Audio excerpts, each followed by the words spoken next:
I know, right? All right, let me get this airbrush turned on. We've got so much to do today. Hang on.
All right. Yeah. So we've got a lot to do today. I want to get the deployables done. I've taped them all down to a board. Kind of hoping that's good enough to at least get them all basic black. New kill team. I can choose 1 leader, 9 operatives, 4 from Enforcer, Ogre, and List.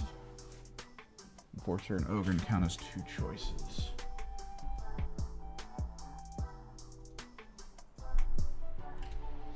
Well, let's check Warcom, since, you know, it's up now. Yay!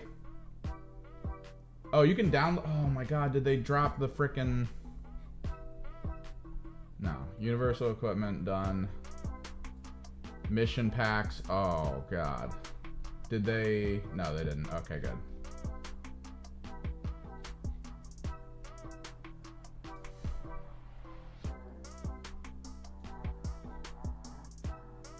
I noticed they changed Vet Guard on the website over to Deathcore now, so they kind of made it parody.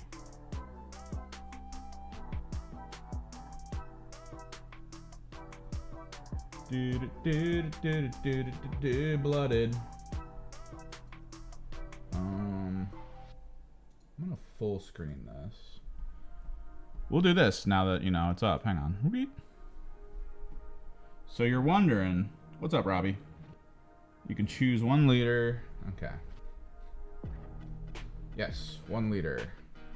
Pick 9 blooded operatives. Cool. Blooded operatives selected from the following list. Counts as 2, counts as 2. 4. Oh, this is actually kind of cool. They did change this pretty heavily. Other than trooper operatives, your kill team can only kill each operative once. You cannot select more than 1 of these operatives. Combined, you cannot select the option operatives in other words. Or in other words. So yeah. you get all of this, one of these, and then you pick here. So you could take 4 additional troopers, or like 2 troopers and an Ogren, 2 troopers and an enforcer, an Ogren and an enforcer, 2.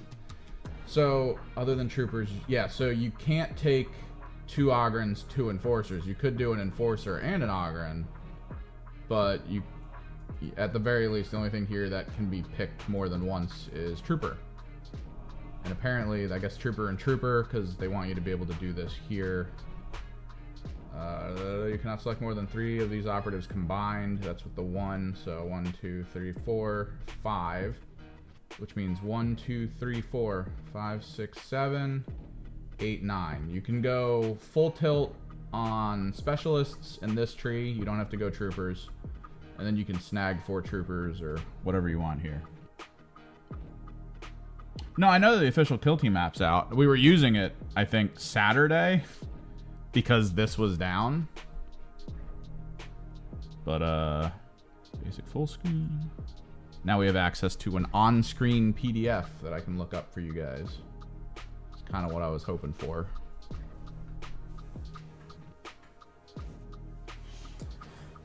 The one store near me has a box of Blooded, and I was debating getting it, but I don't know. I like Blooded, but I also don't want to really get into building any year 1 teams. Let me put a rubber glove on here. And we're going to mix some slight amount of flow improver with a mix-up of black primer and try to get all these primed. Once these are primed, we're going to start tearing into the big pieces of terrain, because I'm kind of glad we bought new black primer. Kind of glad we bought this.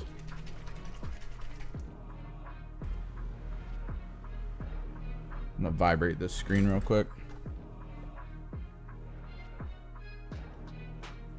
No, yeah, they showed the Ratlings, but then the rules they revealed for them was like, hey, by the way, this might very well be the first 5-man kill team in the form of like all Ogrens or something.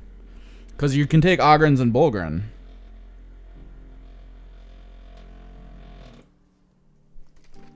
Nice and mixed. So I kind of have a color scheme picked out for the terrain, but we'll get there.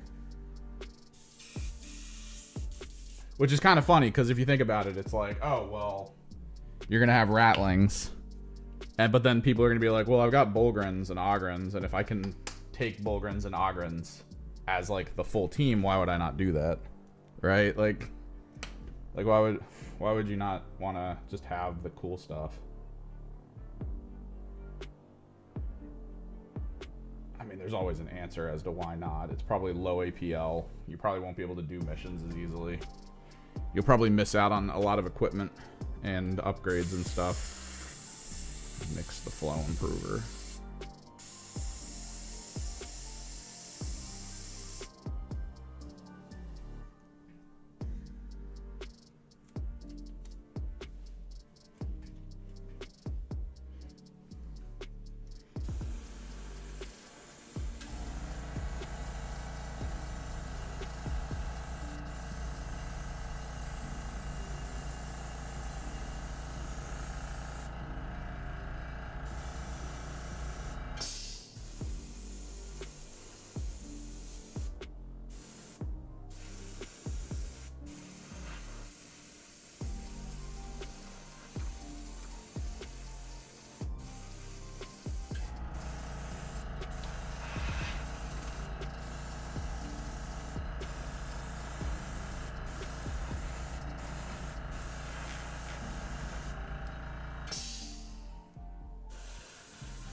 I don't know the price differential, but Necromunda has, like, they almost look like bug robots.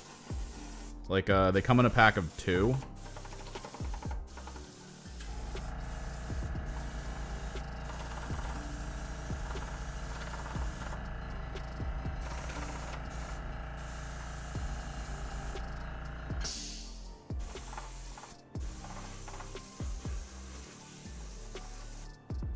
I've seen people using them as stand-ins for stuff.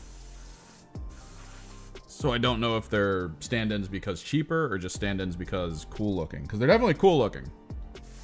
I'll give them that.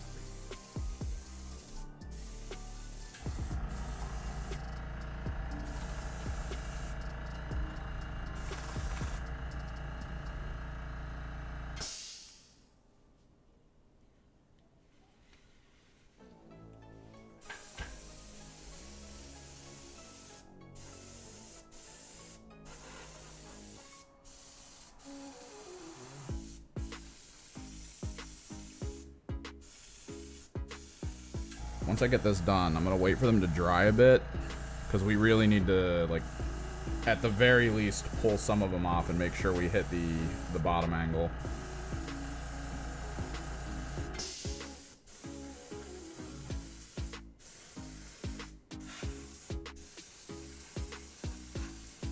This is great for top down, but it'll only get us so far.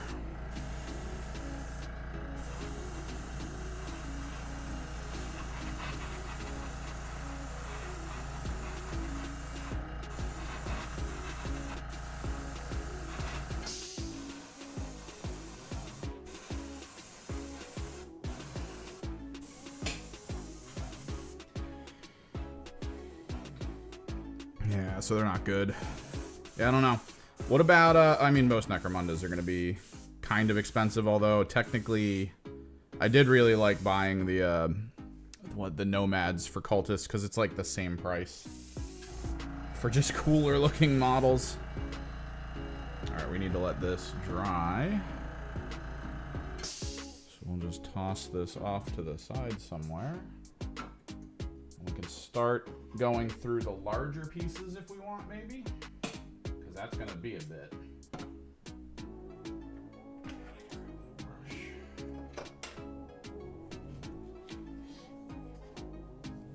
Dude, I've been excited for the Emperor's Children without knowing when they were coming out.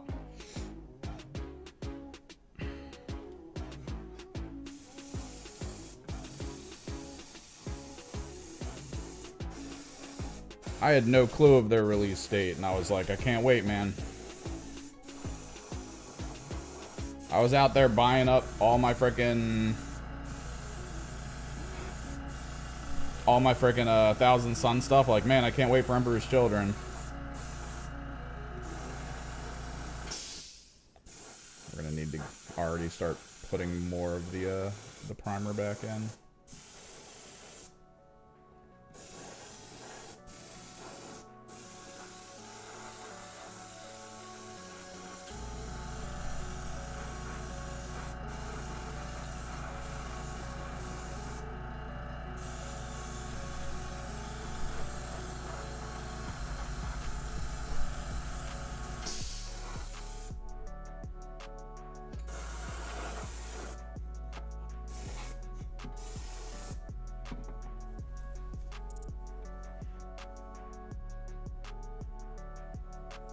You can use Ambule if you have it. Ambule would be funny. This is my Ogren.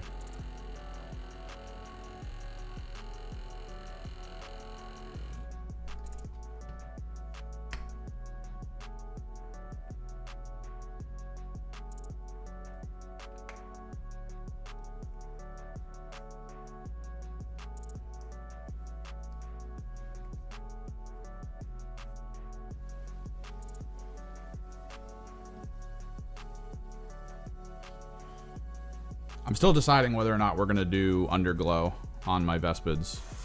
I think it would be worth it, but I don't know. I feel like I've overdone it a bit on a lot of my kill teams, so to have like all my kill teams be like, hey, check out the Underglow, it's kind of meh.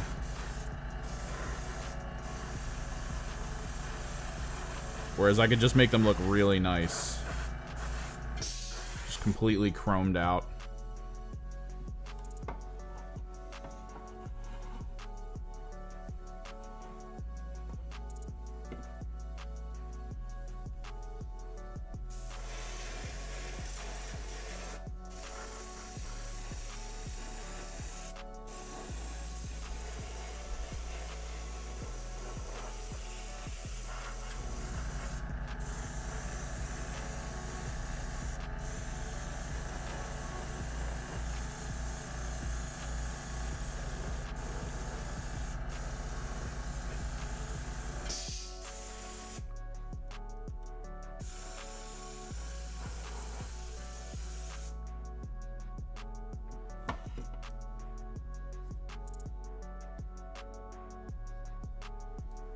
It's Monday, bro. Of course I'm gonna stream. We've got so much work to do, man. I have so much to prepare for in hopes that, like, people at the store who are starting to get hyped about Kill Team maintain that hype. Like, that's the big thing for me, is how can I show up at the store with a box of things and be like, hey, you ready to play? Right? Like, that's my goal.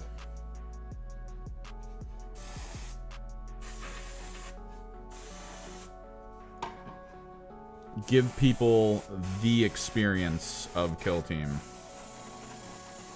Just offhand. Because the store has some Vulcus terrain done.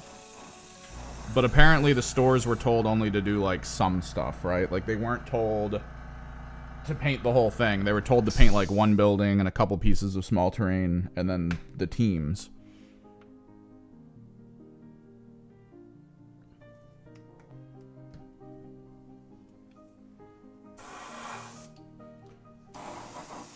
So, like, they don't have a full Vulcus board. So if I show up with a Vulcus board, fully painted and done, feels good. My only issue is, I ordered Army Painter Anti-Shine Matte Varnish, like, a month ago. It was supposed to have been delivered yesterday, but they pushed the delivery date, like, another month away. Which means whoever was shipping it didn't get their shipment.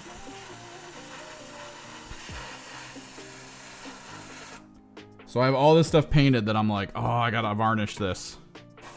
And I can't, and I'm so mad.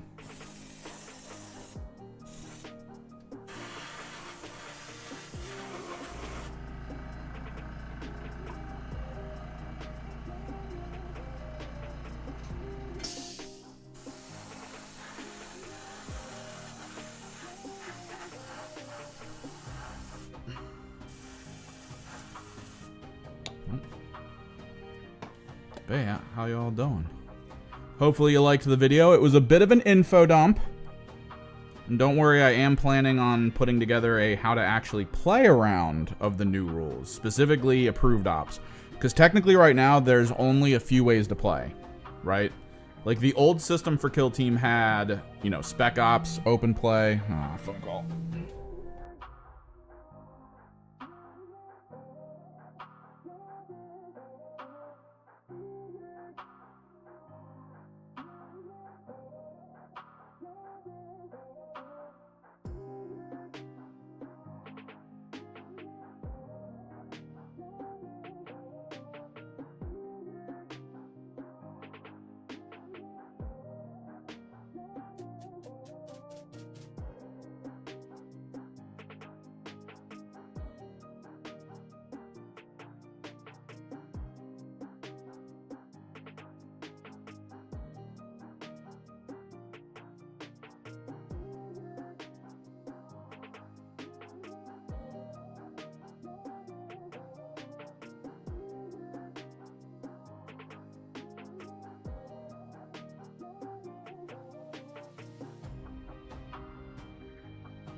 Yeah, okay.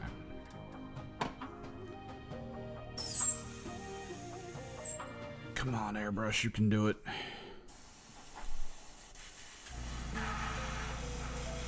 Might need to put some more flow improver in.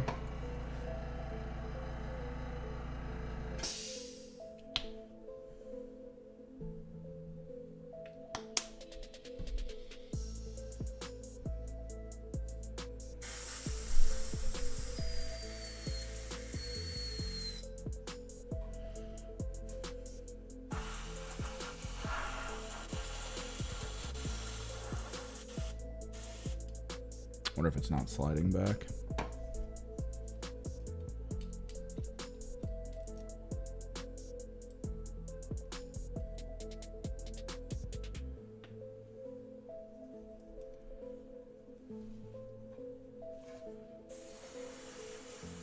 Not sliding back. Oh, minor clog. Good. Good. Doesn't seem to be anything there.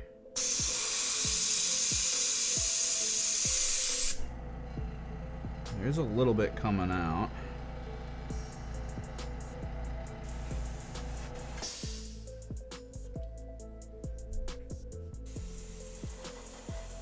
Oh, there we go. I can put a respirator on. It's mostly just the stuff I'm using has alcohol in it, so I'm basically inhaling alcohol. But I do have a window open. I do have a filter going. Respirator is always a good idea. I will never say it's not a good idea. There we go. Clog clear.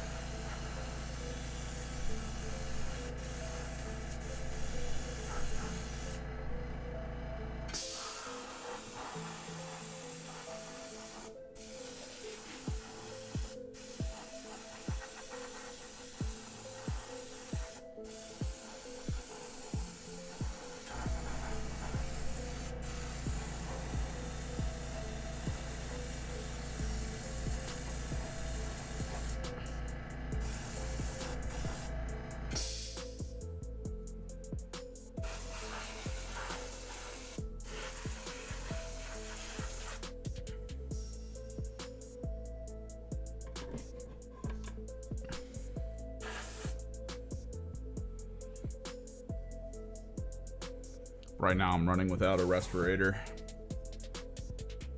I just got my window, my fan. I'm just filtering the room out.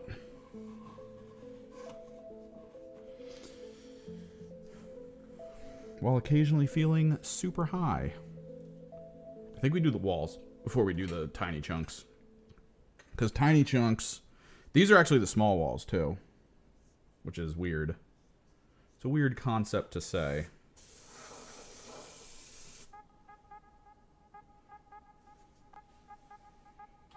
We can maybe start on one of the giant buildings.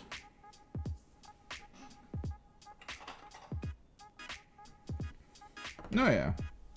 I definitely would suggest it. Like a charcoal filter thing.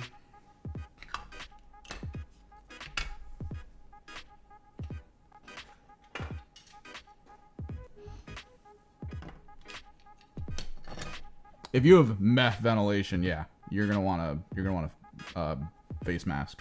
I have a giant window just off to my side.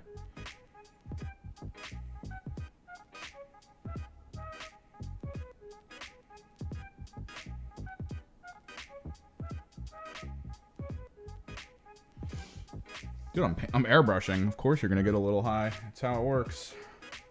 That's how it works.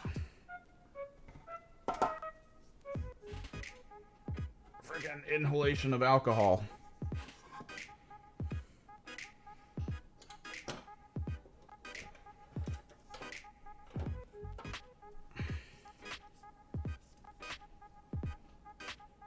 Let's get the big ones going. Because this is insane. Like, every time I see this, I'm like, oh my god, do I really need to? But, like, airbrush-wise, I have a plan. Which is always important when you airbrush. Always have a plan.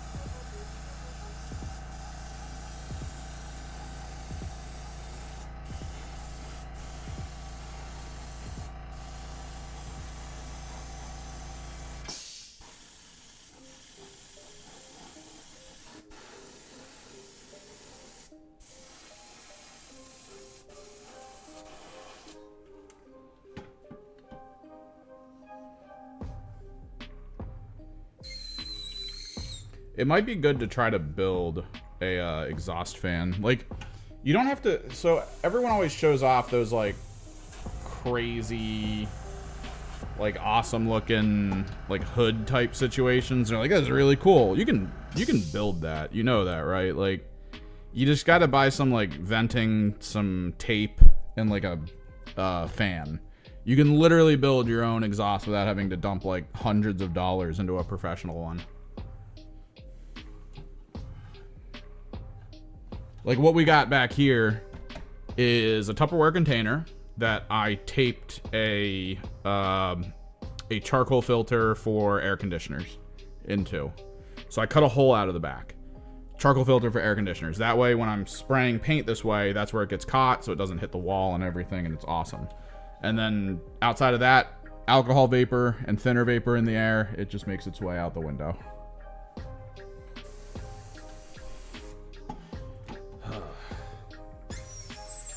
Another clog. We might want to just kill this and then go through a quick clean. I don't know.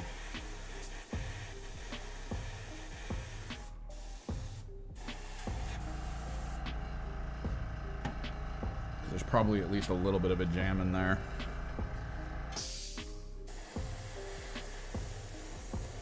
It's only going to happen with the primer too. That's the problem, I think. Maybe let me check pressure. Let me check the output pressure. Oh yeah, we're at maximum.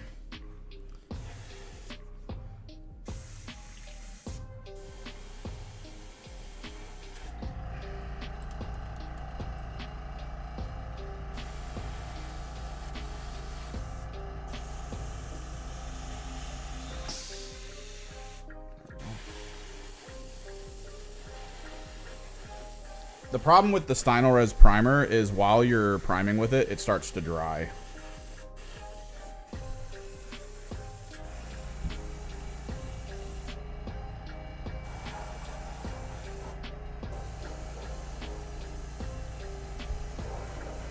Like, I probably wouldn't suggest, like, if you have a really good can primer or rattling primer for terrain like this, I'd probably suggest just using the rattle can.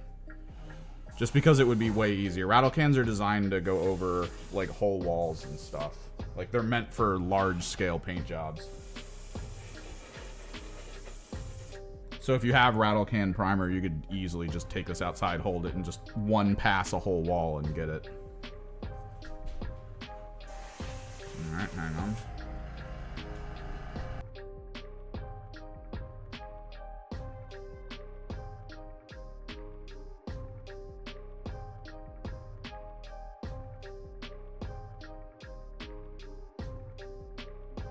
BRB chat.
Alright, I'm back. I had to get someone some food. Huh.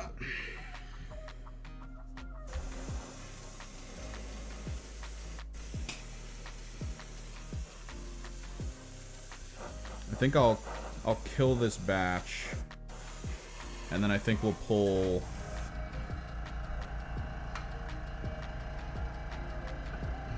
the pin out. Do a quick clean.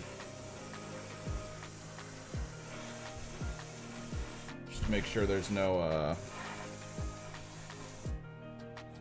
no needle point clogs. Because I hear them. I hear the clogs, then they clear. It makes like that weird little like noise.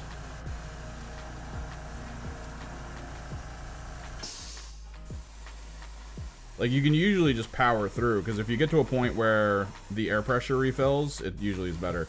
Technically, I should probably, when priming like this, switch to full speed mode with my airbrush. Full speed mode is that it is constantly pressurizing, as opposed to waiting for the pressure to get low before it repressurizes.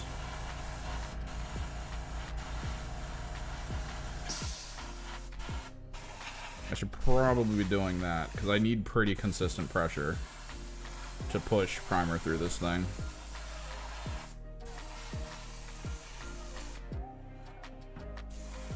So the plan right now is for the big buildings for Vulcus, we're going to be doing a green approach. It's going to be like a dark blue to green.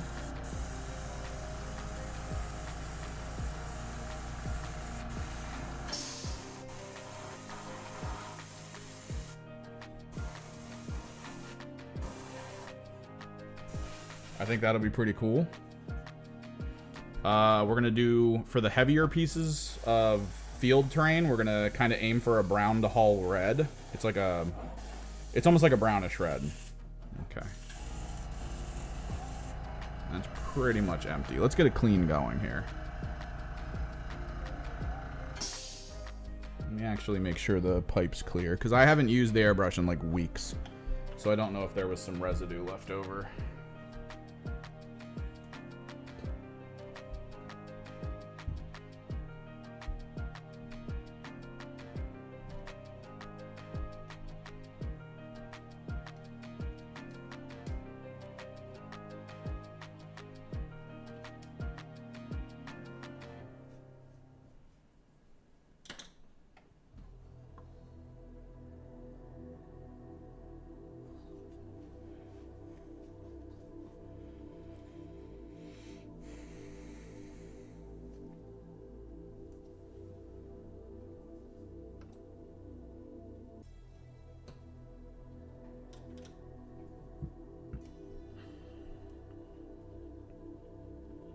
I probably should have pipe cleaned it before going today.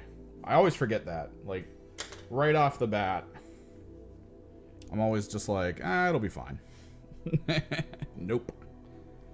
Although this is a big project, so it's probably going to clog several times over the course. I don't doubt it. Not a lot. I think we looked over the Blooded to see what they could do to build a list, because I guess it's slightly adjusted now. But for the most part, we're just hanging out, trying to get some primer done.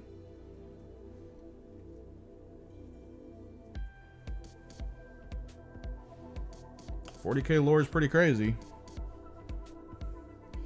I feel like, from what I understand of how it works, $40K lore when written in book form is kind of like, alright, whatever. But then, when the fans get their hands on it and try to tell other fans about it, that's when the 40K lore really shines, is when, like, the fans nerd out about it. Because they embellish it more than what, like, the actual writers do, right?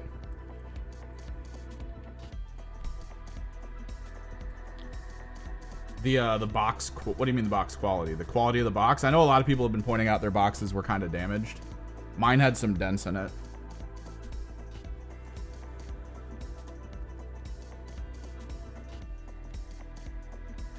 The contents are good, although I will say they were weird. I mean, we went over them on Saturday a little bit, and they were kind of weird. Like, I still don't know why they give you one person worth of approved ops mission cards, but then 2 people's worth of the secret mission cards.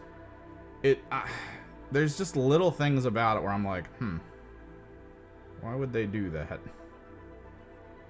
me clear this. I mean, that's pretty much clear. Maybe it's in the needle. So, like, there's little elements where I'm like, why would they do this? But then, for the most part, like, the terrain's awesome. Off stream, I decided to finish building these guys. So we're going to be working on them eventually. I might off stream build the other team as well. Probably tonight, maybe.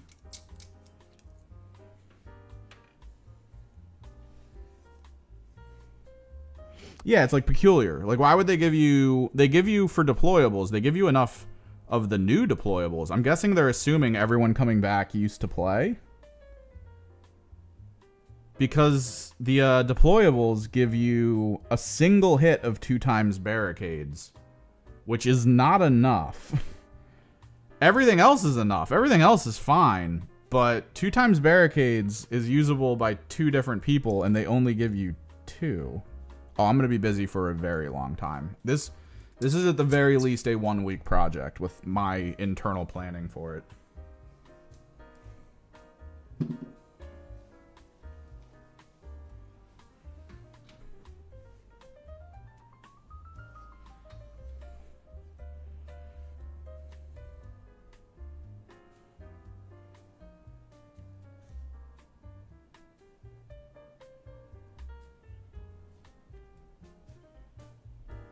Single finger.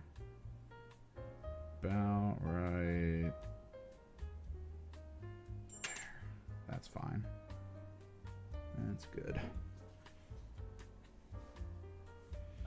I'm going chrome. I can't wait to paint them chrome. I was thinking of doing underlit with chrome, but I think I'm just gonna do chrome. Like, I think I might just do... Nah, it depends. Okay, so let me make sure I can focus in on this for you guys. So there's 2 components on this that I'm interested in. The tail, like that little fleshy bit under it, and then the wings.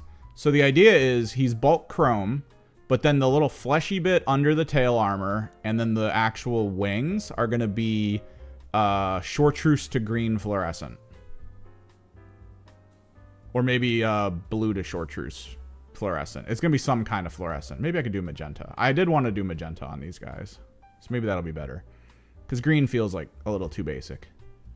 But like that's the plan, is he's going to be chrome. Now originally it was like, oh, well, we'll just underlight him blue and then do chrome from above. But I think I've been doing a little too much underlighting. I kind of want to go back to just straight up, like proper painting.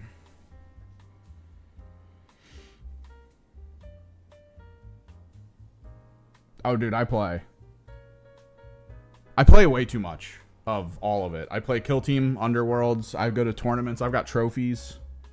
I love playing. I love playing, but I also love painting because I want to nerd flex on people. That's a key thing for me, is going to a tournament, having someone see a really good painted army, and then being like, all right, are you ready to, lose? Not as toxic, but basically be like, hopefully you have a good game, buddy. And then we just crush them.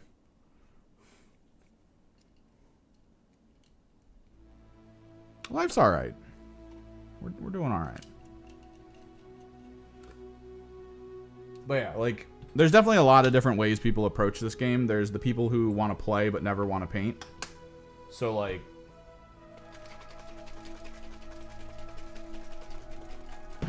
you'll go to a tournament with them and they'll just be like, cool, and then they'll put their completely gray army on the table and you're just like, oh, it's gonna be one of these days.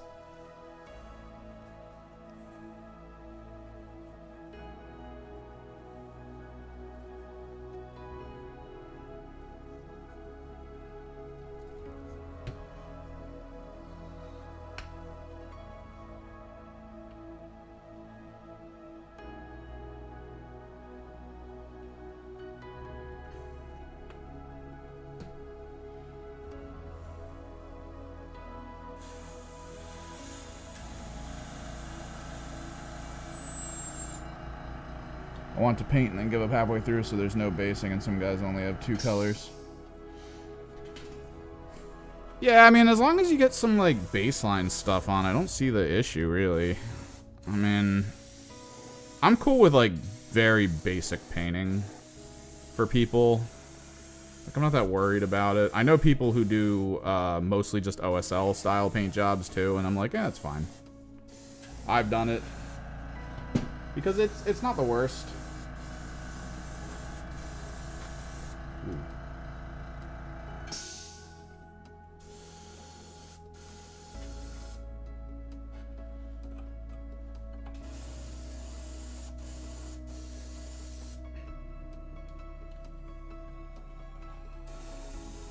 Probably should have painted each individual piece of this before putting it together. Now that I'm looking at it, now that I'm realizing how the paint job on this is going to end up working, probably should have assembly painted.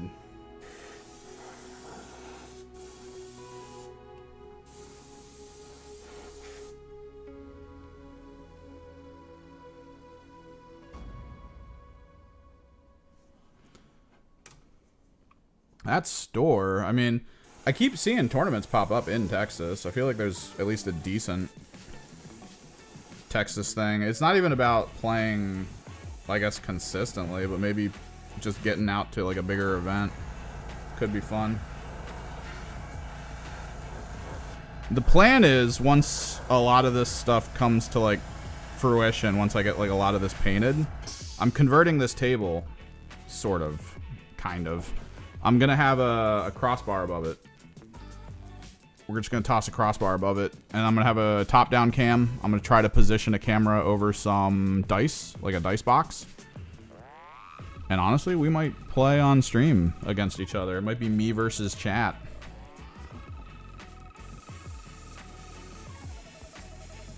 The game will take forever, of course.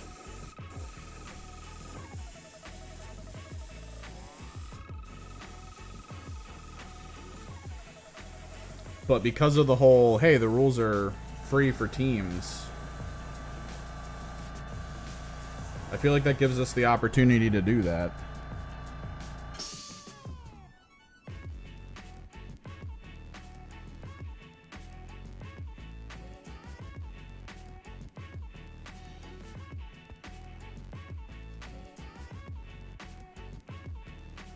No, yeah, I've done white primer on a lot of stuff just to do, like, basics. But this way, I'm going back to an older system of how I used to paint terrain. Like, the first terrain I painted was my Nachman terrain, and I'm doing kind of a similar structure to it, where we base it in black because the shade is technically gonna be black. Like, I'm not gonna fully flat paint what follows this. It's going to basically be like, oh, the recesses are black, but then kind of a pseudo zenithal angle is going to be a color. I'm not looking forward. This is the biggest building, so at least we're getting this done, because holy crap.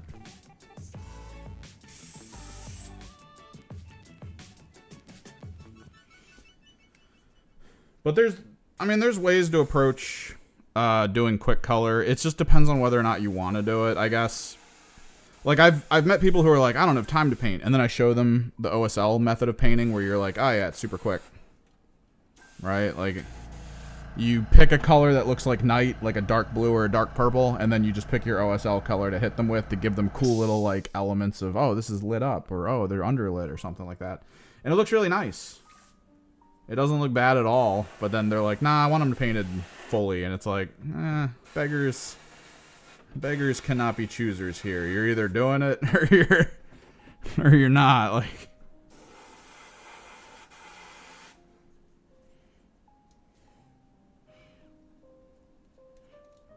see, with that, what I actually to try to get the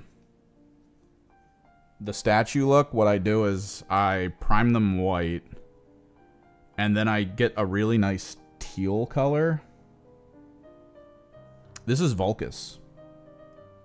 This is the new terrain. This is the new Hivestorm Kill Team terrain. Vulcus. The brand new arena.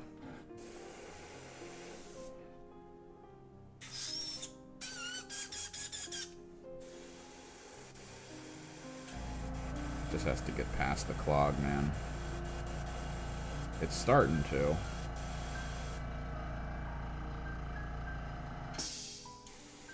But yeah, like when I do the white terrain approach, I usually hit it with teal. And then I'll take white ink and I'll just top down the white ink so that it has like a undershade of blue, which is nice. No, yeah, Vulcus looks great. I do love the general look of Vulcus.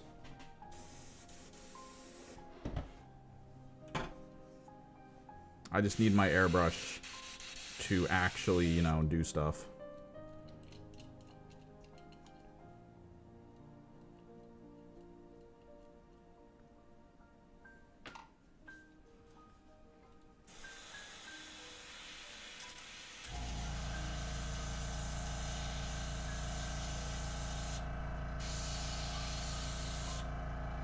I love it when it's slightly clogged.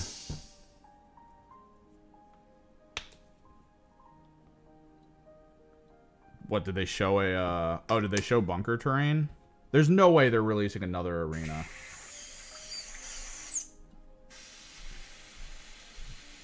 So air goes back into it, but then it doesn't come out. The pigment's not coming out. There we go.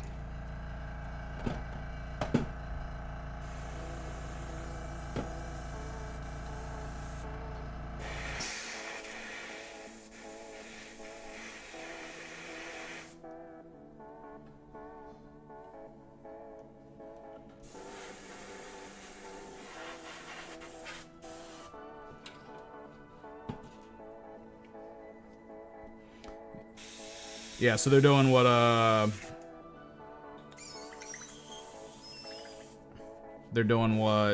Warcry started to do, where they're like, here's the new box that's got one piece of terrain in it, kind of situation, I guess.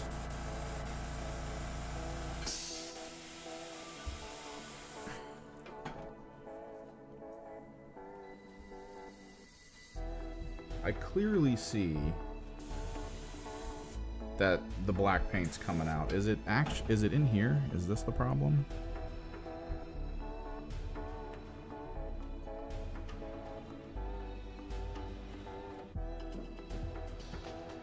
Yeah, I get that, because Season 3 was the same way. Season 3 was, here's Beta Decima, and then for every box you buy, you're gonna get like a couple pieces of terrain that's specific. Because I feel like they knew nobody wanted to really play Beta Decima all that much. Like, Beta Decima was so awkward at first for, like, a release.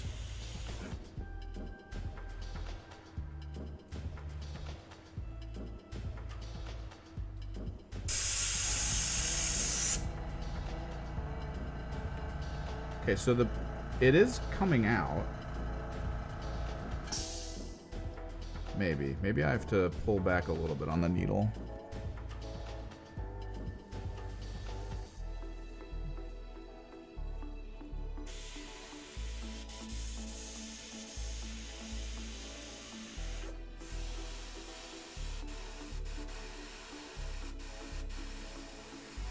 It is doing some weird stuff.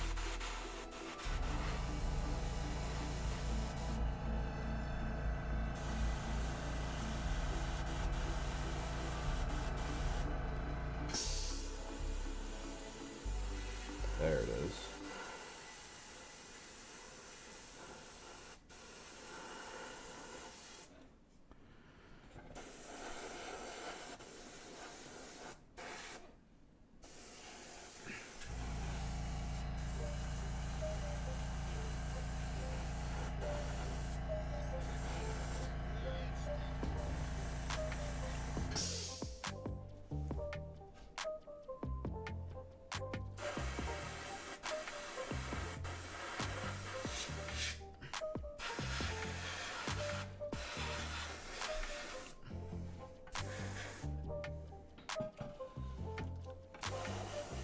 So when Beta Decima came out, they were like, here's terrain for it, but if you don't want to use this terrain, like if you don't want to use Beta Decima, you just use this terrain on any other arena setup, which more people were like, yeah, we'll do that.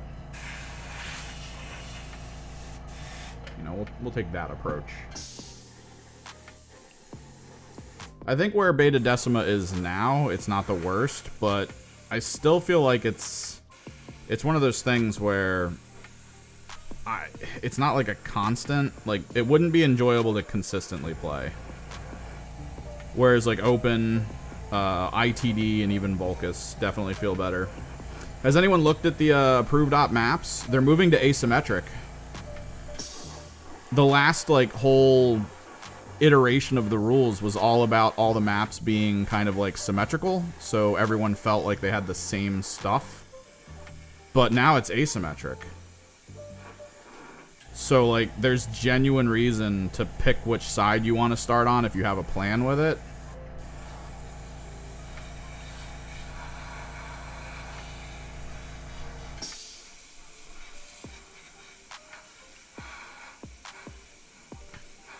I know that's going to piss like a lot of competitive players off. Dude, the neophytes are ridiculous. I'm so happy my Gene Stealer cult army is just about OSL and nothing else.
Oh, yeah. I just like that they're moving over to asymmetrics for Kill Team, because I feel like the rules prior, when they talk about, like, you know, deploying first, picking sides, all that, it genuinely does feel like there could be strategy in picking a side properly and being like, I'm going this way. And I thought that that was, like, a cool concept, but then every map that I ever saw for competitive was like, alright, fully symmetrical, and it's like, oh. So, it narrowed down rolling for the early stuff to just being like, do you want to see me set up first, or do you want to set up first? And that was it. So it didn't really feel like there was any interior gameplay to that. It was just like a thing that you had to deal with, and that was it.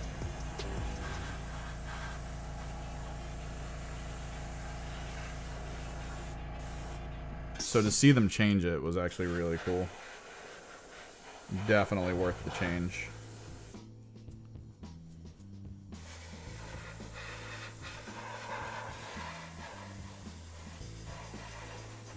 Oh my god, dude, this is so much. We have one more big building to do.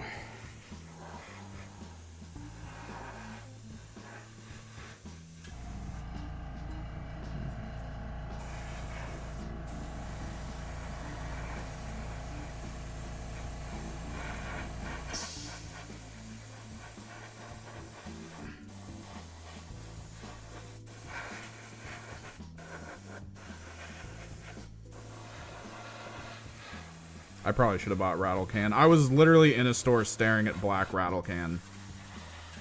And I was like, maybe. I would have just done it last night. So they would have been dry for like right now. We could just be airbrushing color. But then I was like, nah, I recently bought new black primer. I think we're good. This is too much, man. I just want to start coloring. Please.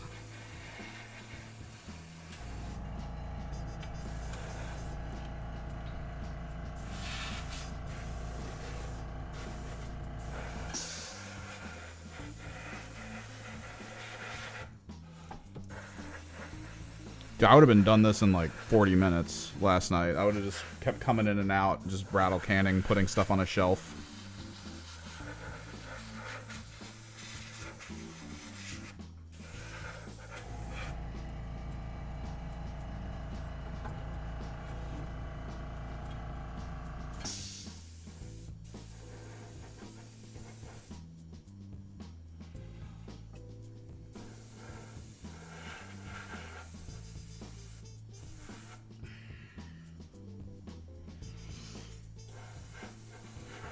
We'd be off to the races. I pulled out all my my Vallejo colors, my military Vallejo colors, so we can be ready to choose a color scheme.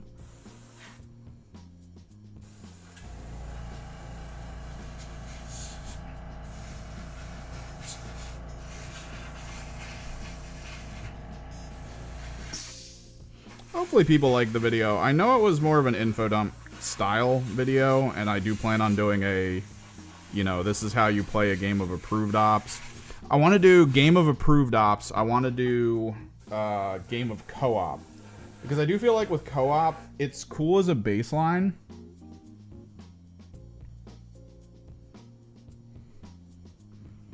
It's great as a baseline, but you do need to adjust it.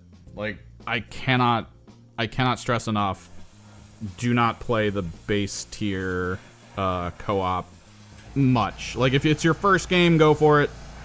But once you play it, you need to look at it and go, alright, this needs to be adjusted.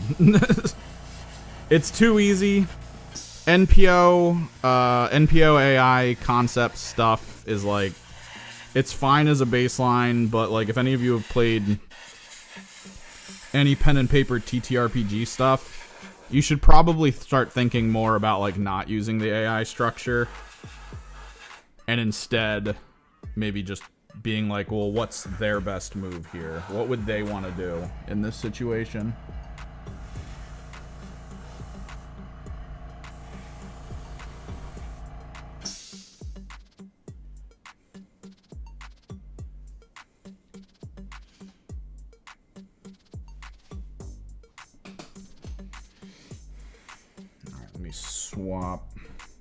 Swap buildings.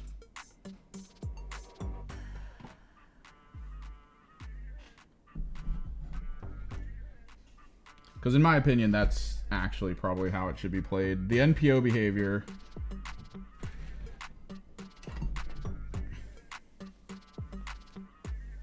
I 100% think it could be fully incorporated into Wrath and Glory. You just have to figure out how to translate some stuff on the character sheets and the enemy cards and stuff, and that's it. But like NPO behavior, you can kind of gimmick, because if you know the NPO behavior, you're like, oh, well, let me just position here. It's gonna force this guy to go.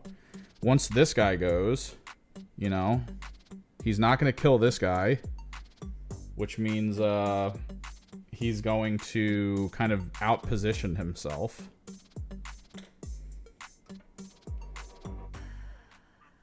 Like, it's kind of dumb. No, yeah, you would translate, like, combat feats to probably, like, ploys or something.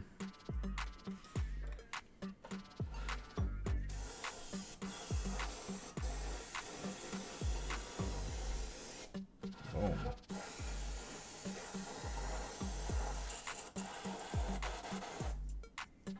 Alright, I wanna run cleaning fluid through this before we continue.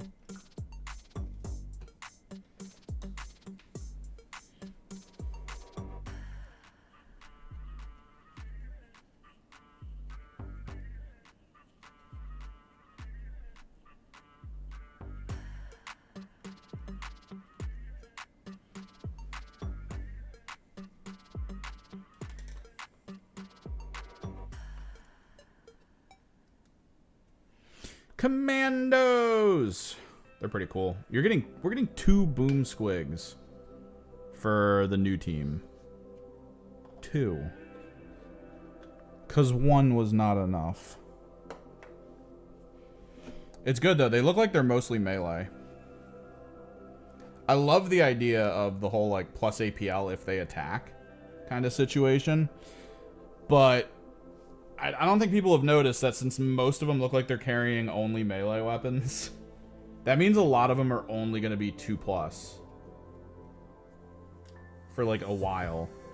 And it's going to be kind of hard to do missions. I imagine they're going to be a more kill op focused team because of their whole 3 APL thing. Because the alternative is this, right? You can't, with that team, it's going to be 2 APL. You can't charge, or you can't do a mission action charge and fight. So if you have a person on an objective and someone gets close to it and you're like, I need to go kill that person, the person being close to that orc is basically being like, you can't do you're not going to be able to do the mission because you have to come over here. Like, you just have to. You don't really have a choice.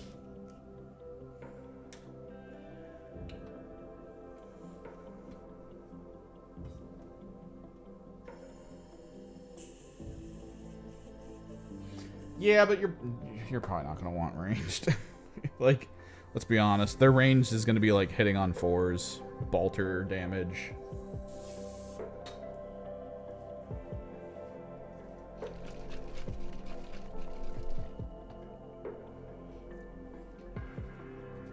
Whereas their melee looks like great weapons, so it's probably going to be 4 or 5 damage line minimum.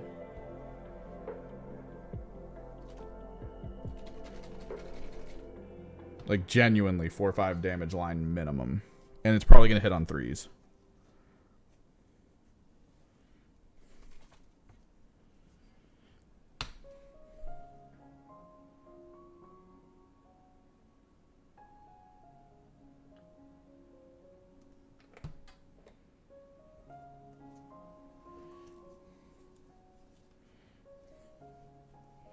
Because the warrior they show had the 2-handed hammer. Then you have the mauler that has the 2-handed mace.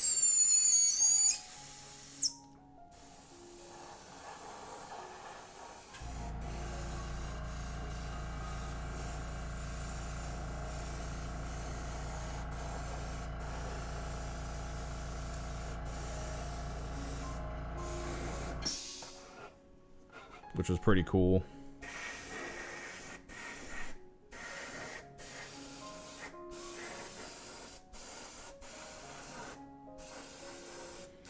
Pretty pog, pretty pog.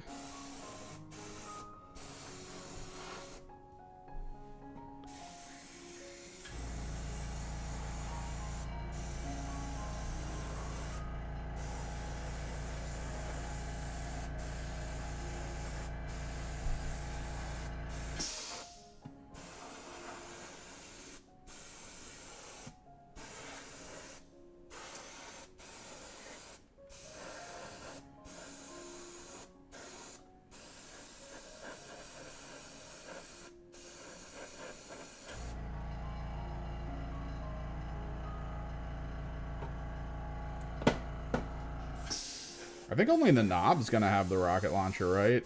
The Rocket Boy is like his own thing. They're probably just gonna give the main guys like shooters or something. We'll have to see. Honestly, more interested in the Ratlings personally. I've always loved the concept of the Ratlings. And the models look perfectly shaped and sized to be able to put Skaven heads on them. Because they have that whole, like, backing hood that's a bit back. So it looks like it fits the Skaven neck perfectly.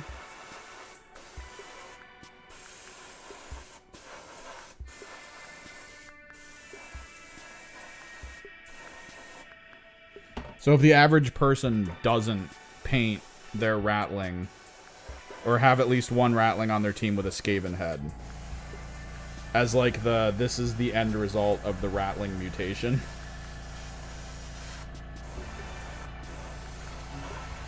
Missed opportunity.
I'm hoping the Skaven get expanded enough for Imperial Guard that, yeah, you can basically just run a Skaven detachment. I know they're focusing on Krieg for the upcoming release. But dude, come on. Skaven detachment. Let's go.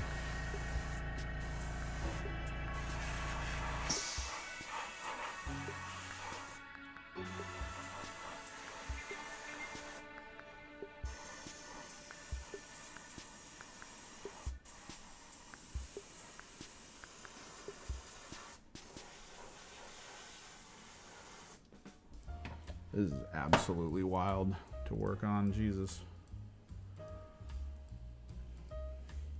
Do I have any other big? No. Okay. Once this is done, we're down to the small walls.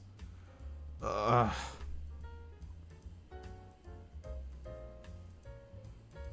mean, Vespids are still good. Fly is still useful. The problem is Vespid's playstyle, I think, doesn't fit a lot of people because you're kind of playing completely on neutral. Oh no. You're playing completely on neutral.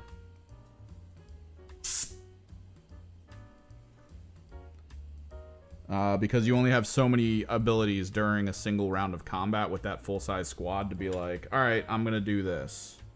Instead, it's if your opponent knows the limits of what you can do in a turn, they can just take advantage of it.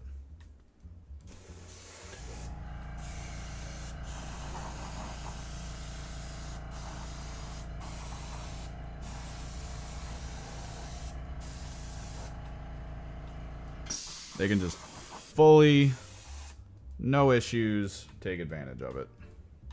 They can be like, oh, you can't... Because when we watched... this is very wet now. When we watched the example game, right? The guy playing during the course of the game was like, I'm going to put this here, and I'm going to keep it in conceal.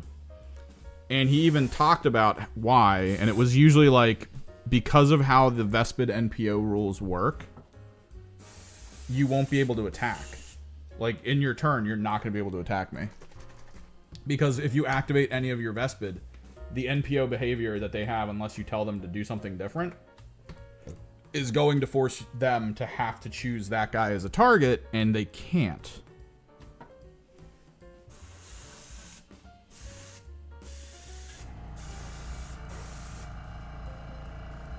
So he was trying to make the guy burn communion points on attacking instead of doing mission actions.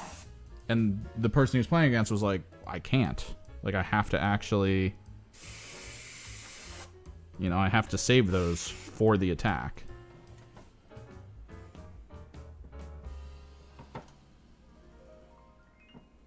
Or for the mission actions. It's a bit different because it's... I feel like it's a very forward-thinking team. And if you're not a forward-thinking person, you're not going to have a good time. Especially if your opponent, like, is. Like, if your opponent is, like, Warp Coven level, forward-thinking, I need to position here because I have these ploys, and once these ploys trigger, you're not going to be able to stop me kind of person. Like, they're gonna outplay you with your own team. Like, it's a little obnoxious, I think, and I'm not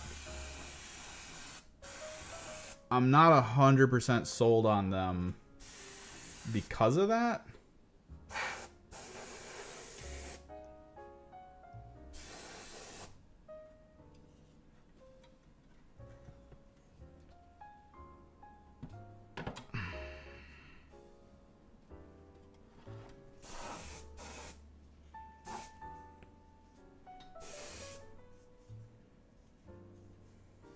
Let me try to get this off of here.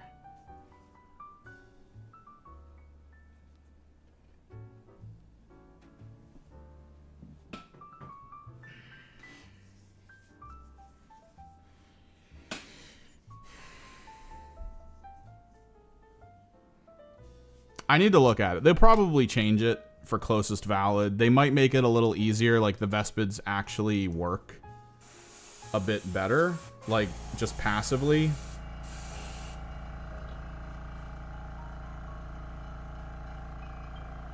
They're gonna do a couple things. They're either gonna change like some wording for the AI based behavior that they use, or they're gonna make it so you get more communion points to play with.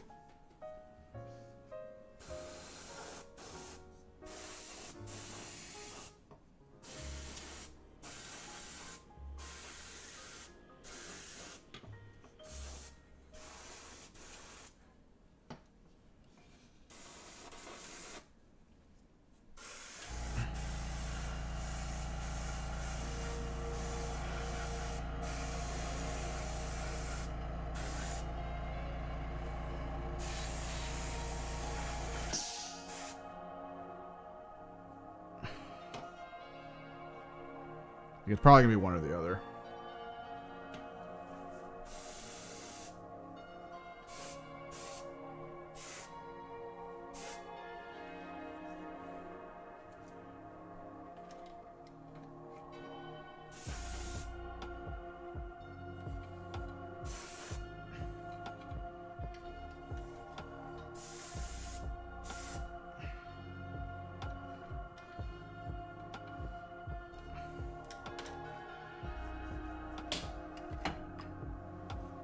Getting there.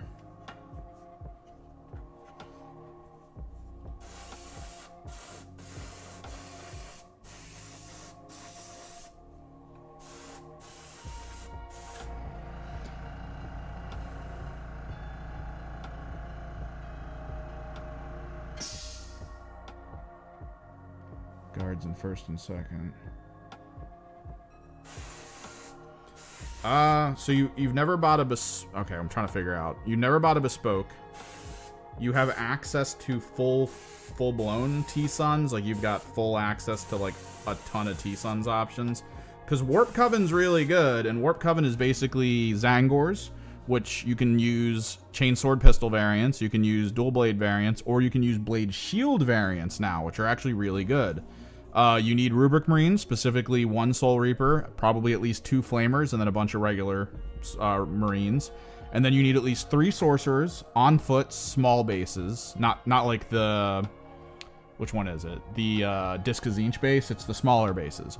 You're going to want them to maybe have like some Flamers in their hands, or you can just do what I do, and you either have one with its hand forward and a staff, or a sword and a staff. That way you have the variant between, oh, this guy has the Copish and staff, or, oh, this guy with the hand forward has a flamer kind of situation, so you don't have to actually physically have the flamer. You can just kind of make the call.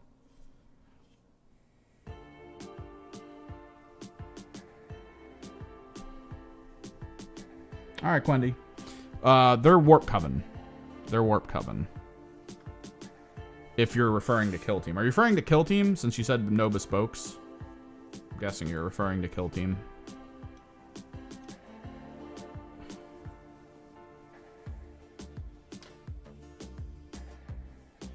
Yeah, they're good. They're a 1-year team. So once the 1 year's over, you might need to look into something else. Depending on what you have for Necrons, you might have a team. And Necrons are a 2-year team. They play very similar to Warp Coven. You just need a handful of death marks, a handful of immortals. You need an immortal that looks better than the other immortals. You need something on an immortal-sized base that looks like a tiny caster character. You need 2 of those little shrimp things, the little like plasma sites, and then you can use either a chronomancer, a psychomancer, or a technomancer, and that's your team. And they're pretty cool. They sound really cool. They have a unique ability to resurrect, because, I mean, Necrons. I mean, you should be familiar. But the unique ability is actually kind of built into the concept of the team. Like, there's a way of scoring in Kill Team right now called Kill Op. And the Kill Op is based on how many units you've killed. So, for Necron, if you kill a unit, you go up. If the unit resurrects, you go back down. So they're the only team that can undo Kill Op. And so if your opponent is a killy team and doesn't manage to kill you until like turn 3, and then all your stuff comes back turn 4 and they cannot kill it, they won't get the Kill Op points. So I think there's a fun element to them that people aren't talking about in the new system.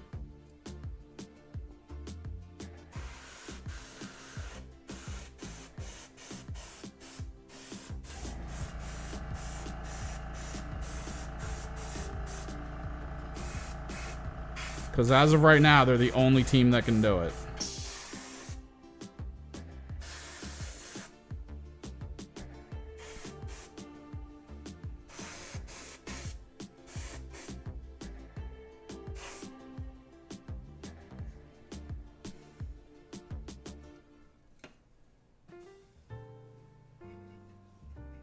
No, yeah, silly rules are great. That's why I love Warp Coven. That's why Hyrotech's on my list of fun teams. Hyrotech have some really interesting abilities too, because you get or Hyrotech and Warp Coven have interesting abilities, because you get things like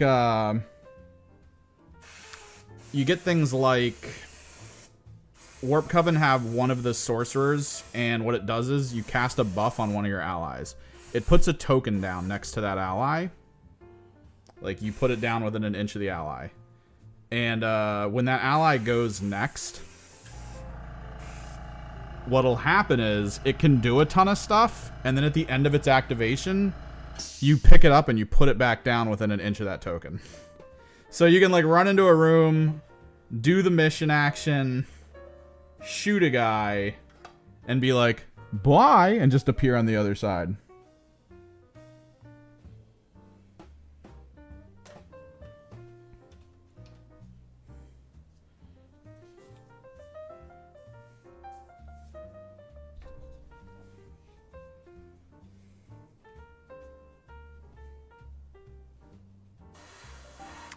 Hyrotech gets something similar. Like, you'd get the Chronomancer, and I think it's the Chronomancer that has this. You can basically pick up one of your units within 6 of him, and then put it back down within 6 of him, which means technically you can move the unit 12 inches. So, like, you can do that, and then you can use your command ability to make it shoot. Like, it's fun. The stuff you can do with these weird gimmicky teams, kind of hilarious.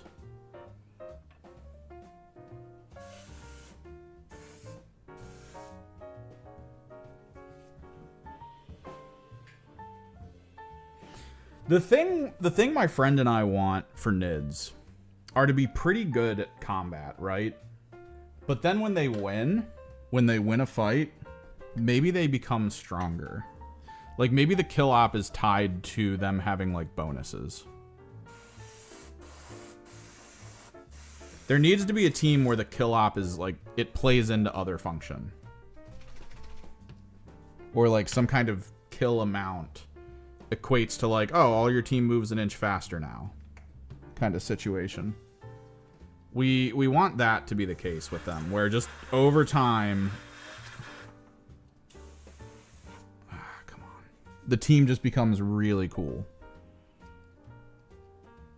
The thing is, I don't know if they're going to do that, because they tried some... The cults kind of play like that, because it's a ramp army, basically. And the cults play like that, and almost everyone that has played against the cults have brought up, like, genuinely how oppressive that feels.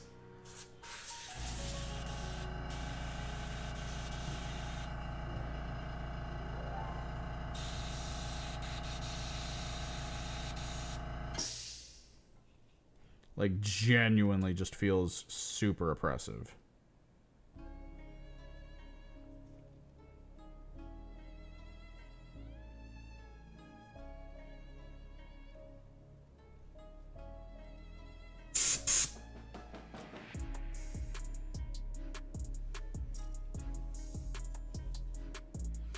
I've heard people say Vallejo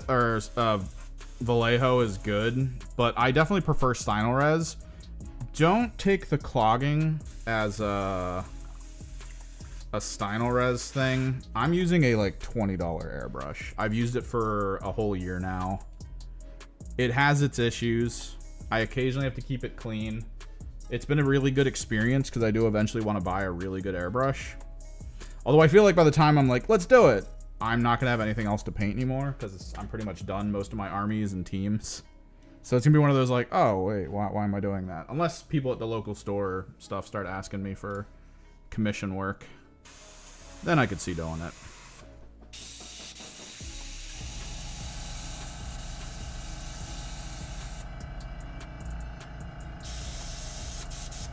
But yeah, Stynylrez is really good. It goes on smooth, it dries really flat.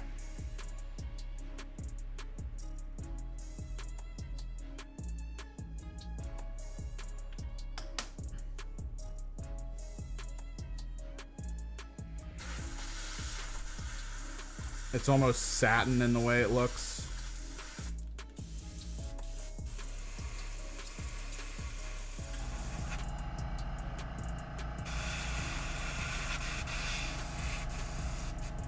Come on.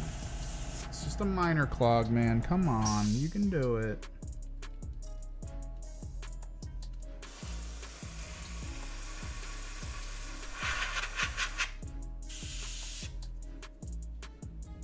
We're so close, man.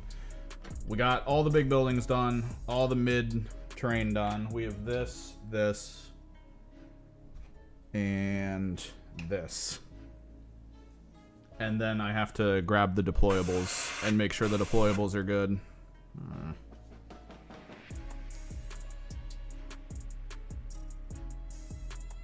See, the issue is when the air is going straight back into it regardless. It means something's just blocking it beyond the needle, which is always weird.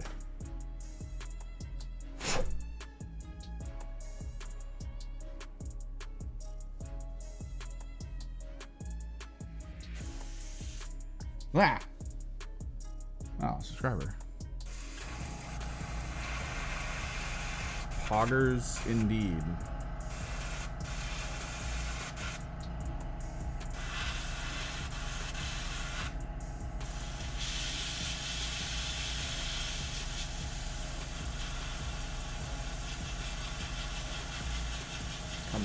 There you go.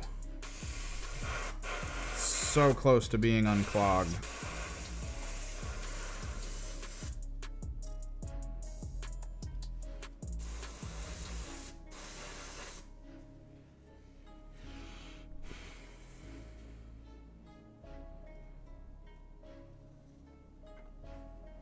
I think my buddy uses Vallejo.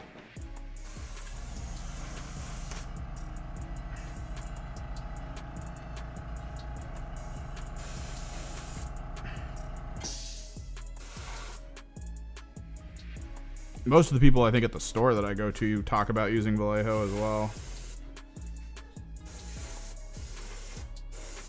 But I'm pretty sure people have looked into it, and Stynylrez is like top 3 or something. It's like one of the best. I want to get the airbrush that the same company makes. The Badger airbrush. It sounds so good.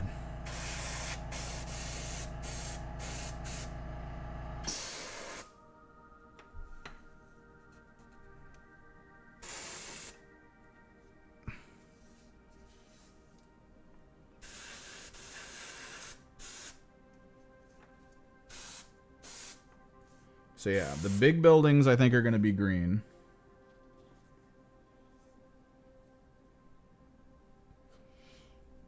Yeah, but that just might be like what else are you adding to your mix? Are you actually doing like thinners or something?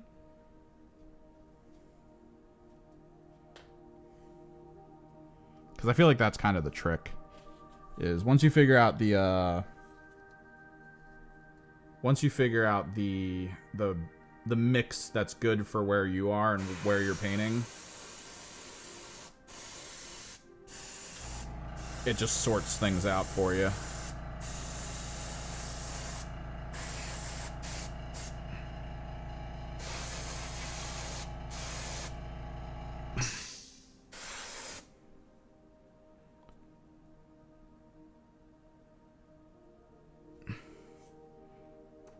What the, oh god. No. I'm so close. I just want to be done painting. Primer. It's my life goal.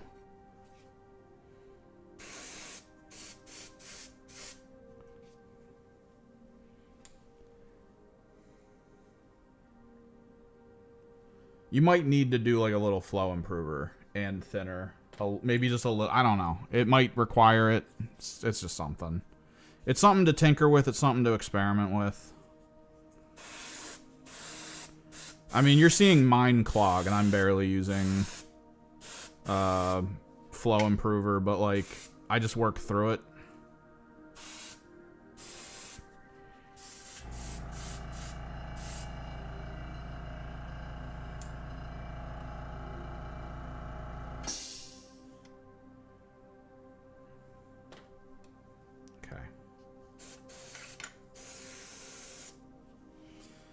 Alright, so the big thing is deployables. We did them on the stand. Now we kind of need to do the under angle.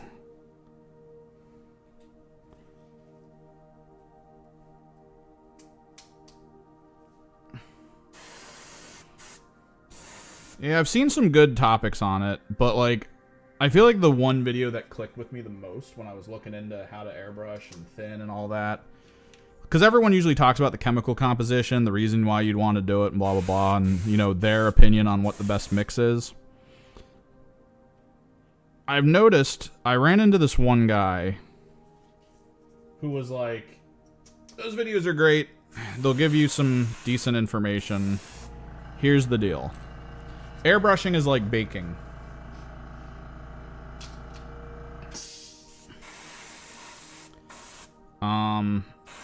Different altitudes, different weather outside.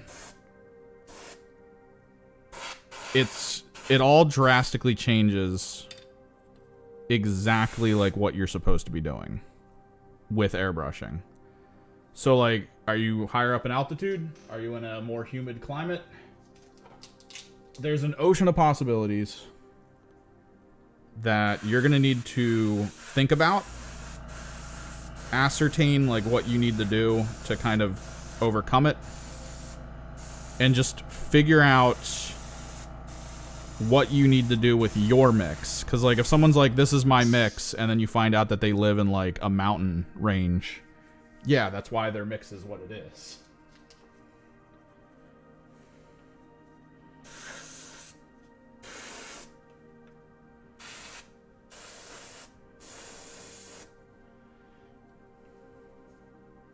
But maybe you live in like a really humid climate, you're probably going to need something different.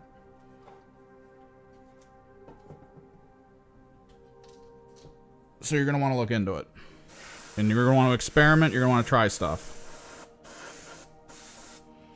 Because for the most part, when a company sends you an airbrush thing, like Airbrush primer, it's pre-thinned.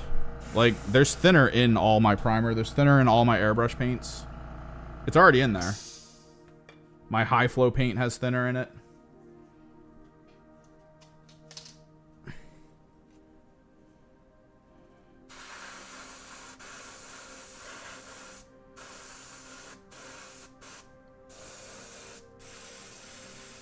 And in ideal conditions, the way they mix it is exactly how it should be used.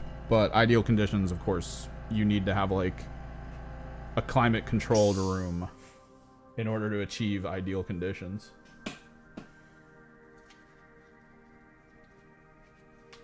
Which, I mean, I don't know how many of you are like cigar connoisseurs and have like specific rooms in your house for that kind of thing.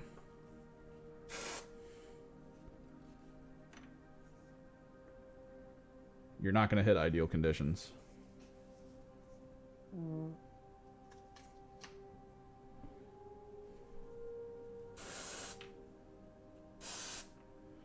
I don't know why I'm painting these, since you don't actually use them, like, on the field.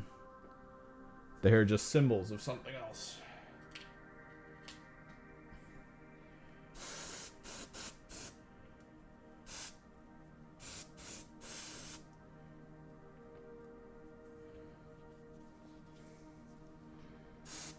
Like, really, they should have probably not given you these things, the Vox comms, and instead gave you 2 more barricades. That way, if you're new to the game, you don't have to buy a bunch of barricades from, like, Etsy or a whole other box of deployables.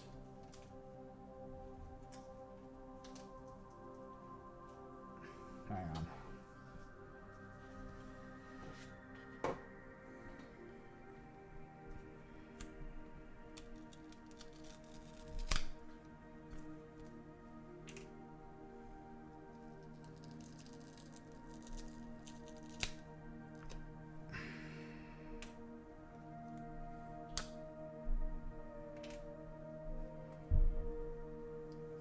It's such a weird box. Like, I like what was in here. I also don't like what was in here. Like, I love the stuff they gave us. I don't like what's missing. From my perspective as a player who's been around, it's not that big of a deal because I already have, like, 5 extra barricades. Because I did lose one. I actually am missing a barricade. I don't know where it went. I think I might have left it at my friend's house.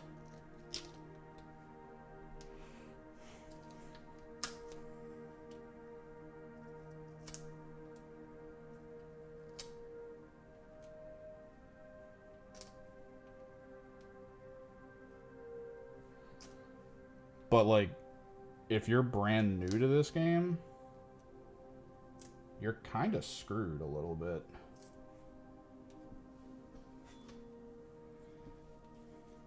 Like, you're gonna need to buy 2 extra light barricades from Etsy, which I'm pretty sure Games Workshop doesn't want you to do. But it's kind of their fault that you'd be doing it.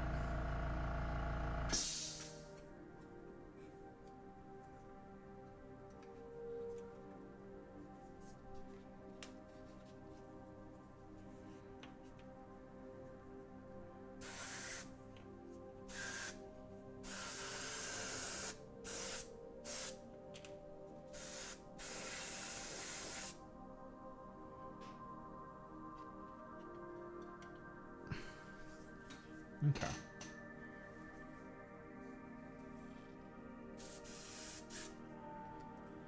Well, we've got a good bit of primer left. I don't want to start on the Vespids. This is not enough primer to cover all the Vespids. Maybe, I don't know. I don't want to waste primer. So, I was thinking of doing underlighting. Technically, I still could. We could get them properly made and then do underlighting, but I don't know. Oh, these guys aren't even set up. I was planning on putting them on my ruler. Ugh.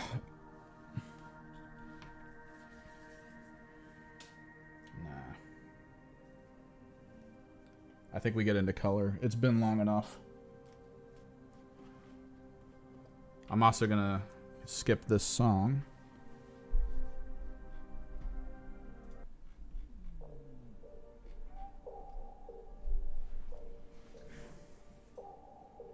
But yeah, that's everything primed.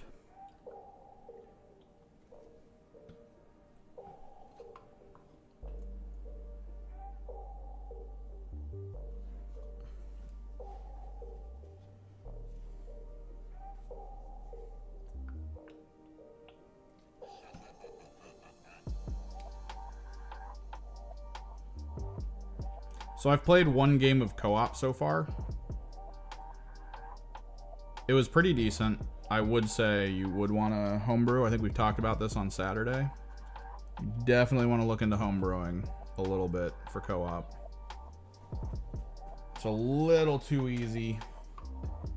But I am looking forward to playing a full game. I gotta try to figure out... Like, I almost want to make like a flyer and leave it at the local store and then post it on my local Discord for gaming. because there's a store like right down the road from me.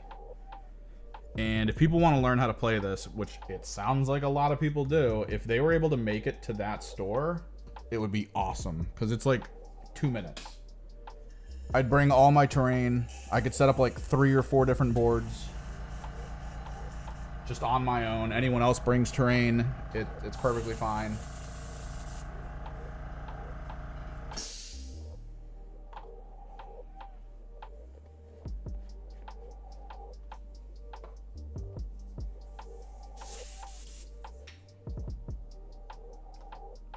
Start teaching people in person.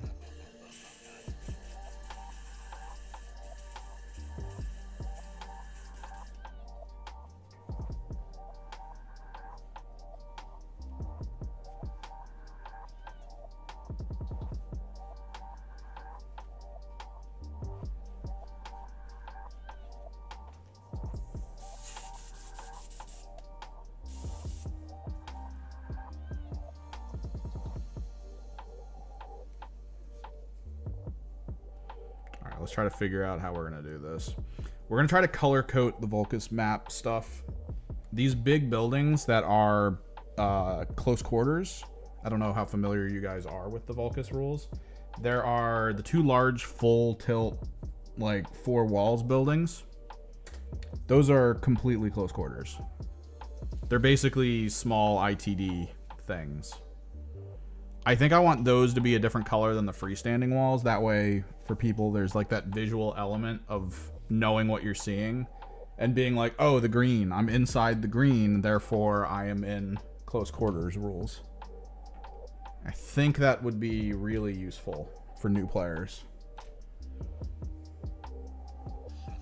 So we are pretty much done the priming.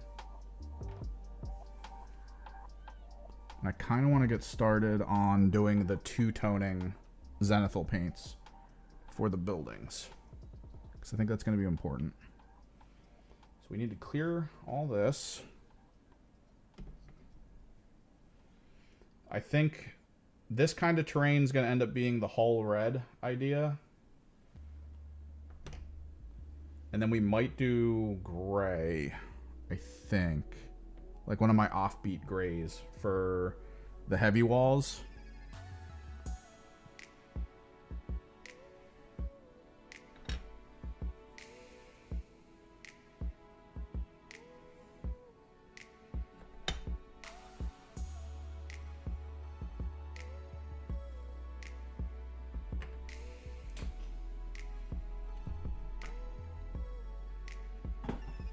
Although I should probably look into it. Because I know there's light walls, heavy walls, and I need to split them up because some of these little components are heavy.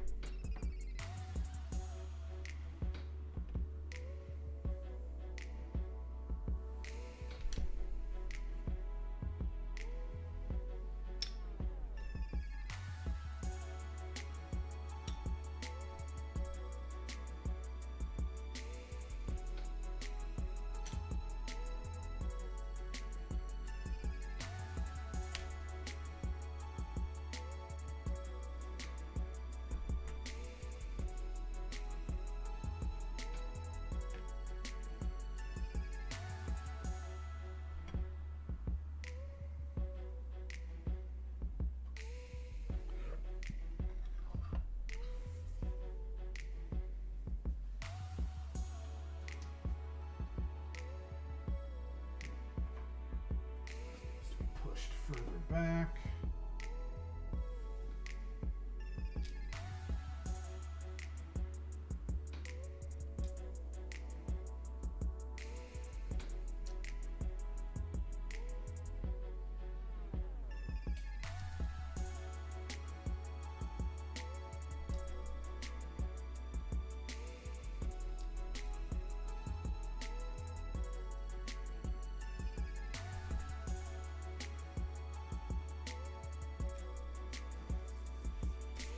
So, where is it? We have US Olive Drab from Vallejo. That's going to be the peak.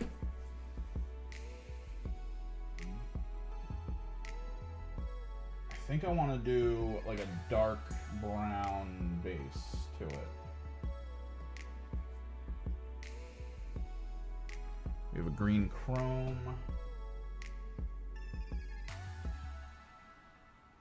This is just straight dark brown.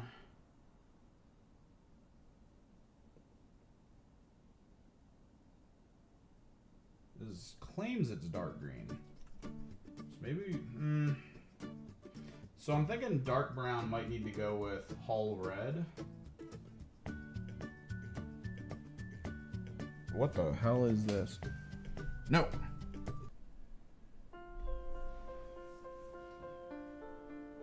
Dark green. Yellow olive, though. The issue I have with Vallejo Model Air is this never ends up being the color. You almost have to, like, check the color as you go. Like, that's actually kind of perfect. This looks very brown. This is very green.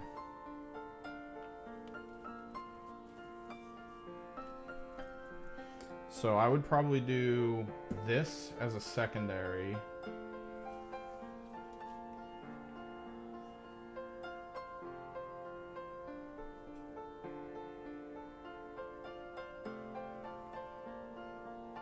That's a lighter green than this.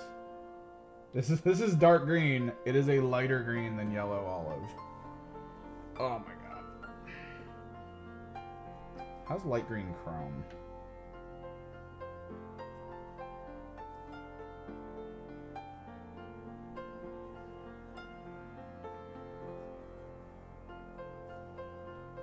Versus US olive. Okay.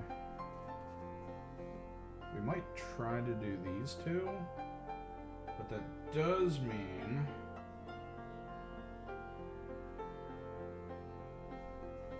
yellow green. No.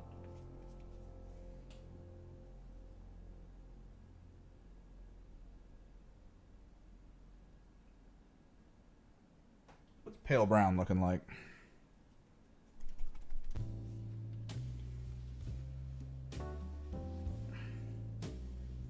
Too bright. Sand yellow. Oh no, hemp. What's hemp looking like?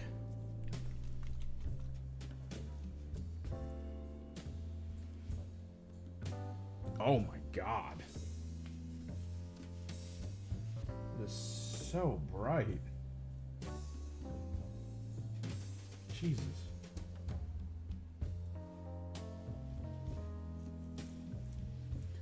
Whole red, dark brown. Probably gonna be a thing. What's mud brown look like?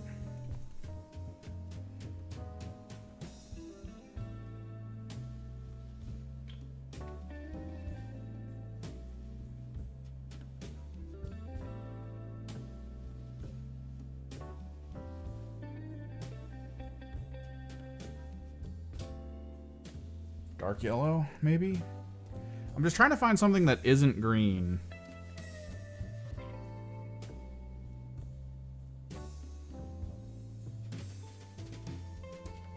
But is actually like what it says on the tin. Like actually dark. Like these are dark. This one's like dark yellow. That's yellow. That's just yellow. I don't know where the dark comes into the equation. Let me grab the case here.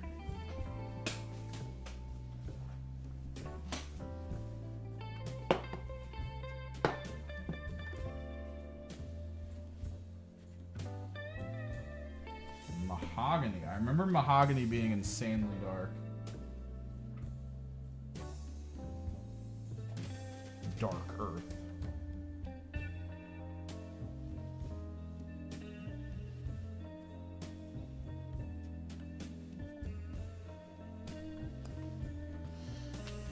This is kind of like, you talked about Vallejo having numbers. All right, this is their army set, which means there's like 10 different dark green. freaking colors, and they all have different numbers. And those numbers, if I remember correctly, for the psychopathic, like military sim, a little bit deep. That's a little better. That one might actually be good for this.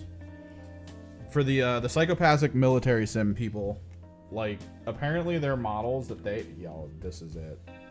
This is what we do. That kind of play like the American military thing that they do. Or the World War II sim that they do. Apparently, I guess with painting,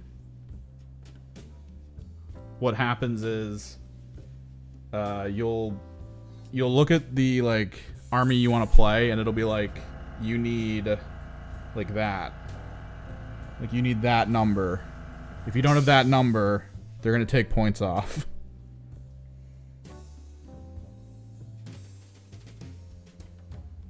Alright, we wanna kind of restrict this. I can either manually restrict it.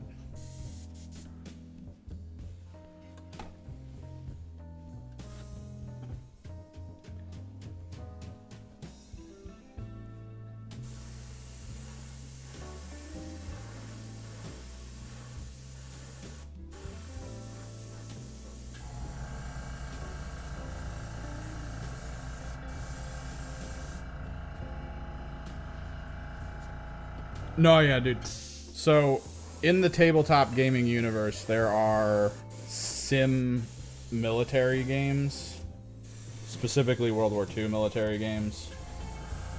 And, like, my buddy was looking into it. I think he was playing one for a little bit. But he talked to me about how the general gist is your army needs to feel like the actual on-field army. Like, when someone's playing against you, they need to look at your army and go, yeah, that feels like France, World War II. Those tanks have the exact pattern that a French tank would have, blah, blah, blah. The battle damage you applied to it feels very much like what a battle damage would... Like, these guys are the epitome of, like, you go to their house and they have a library, and every book in that library is World War II. Kind of people. Like, they love the detail of it. They're fans of that era of warfare, is basically the way it goes. This is a very dark brown. This is a very good base for what we're about to do. Because the trick is to not use the same exact colors as what you're about to zenithal with. And mahogany, or as my German streaming buddies say, mahogany. It's a really good base for the green we're going to apply. I just hope I don't run out. I'm trying not to be very, like, overpowering with it. I'm trying to do, like, a stingy amount. But I've noticed Vallejo air paints, they just go through your frickin' airbrush. They do not care.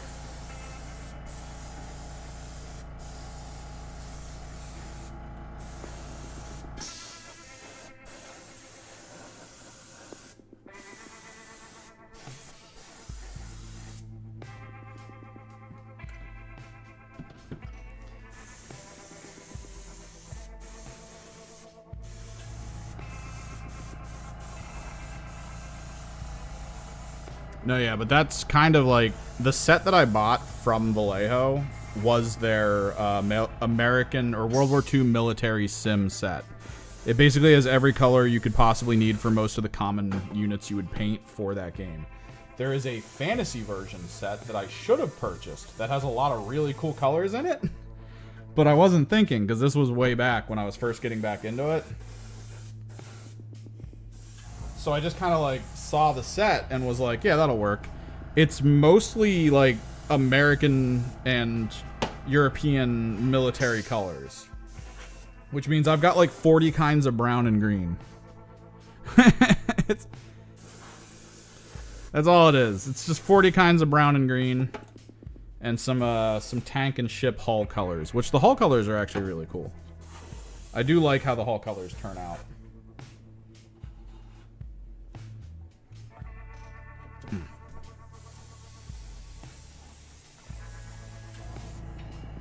You guys can't, I don't know if you can really see this on stream. Let me actually try to up, since we're working in really dark colors right now.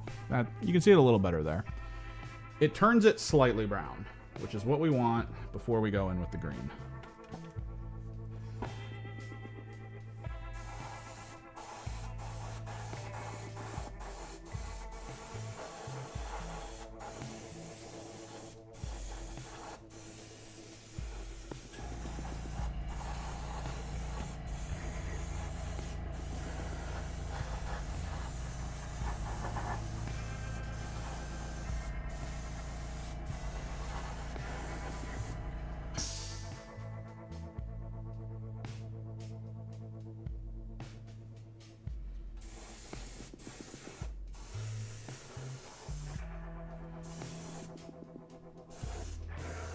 Don't get me wrong, I think it works. Like, a lot of my stuff is highly saturated when I paint it. So, like, when I paint terrain, I try to paint terrain to feel like terrain. Like, to feel like muddied, destroyed buildings. And there's, like, a lack of saturation to them kind of situation.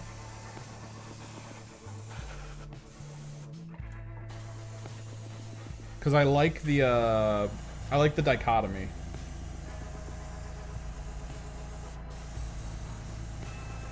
The idea that there's like these really bright units on the field. So they kind of stand out so that people playing will be like, oh, I see where your units are. That's great.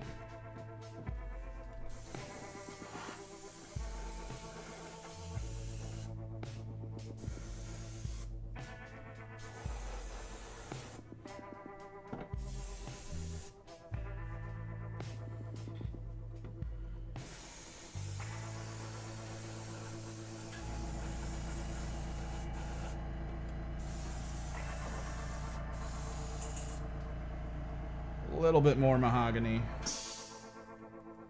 Just a little.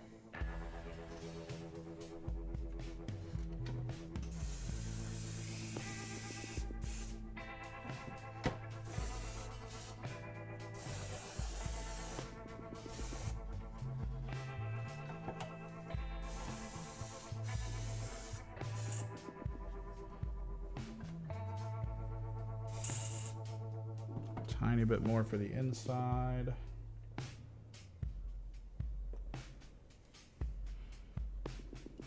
Does anybody else notice that whatever Vallejo uses in their airbrush colors almost smells like a little candy-ish? Like, it smells a little like sugary when you catch it in the air with like a whiff. It almost smells like sweet. It's weird.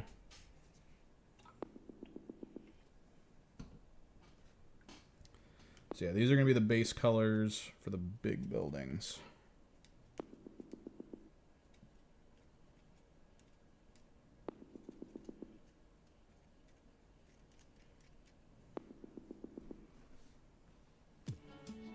We are going to go back in detail, but the main thing is trying to get like the most of the surface done. Like, that's the core goal that I have with this terrain, is to do everything in my power to not need to paint a bunch of it.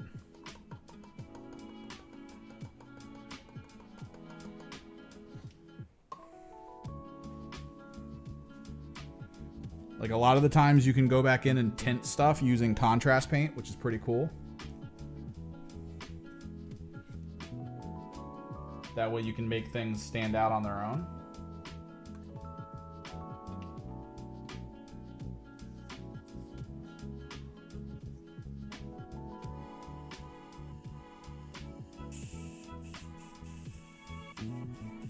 Notice how it's not clogging, too. Like, it's literally just the Steinel res being way too thick at times, depending on how humid it is. And it's a little bit warm in my room. My window's open. It's a bit humid outside.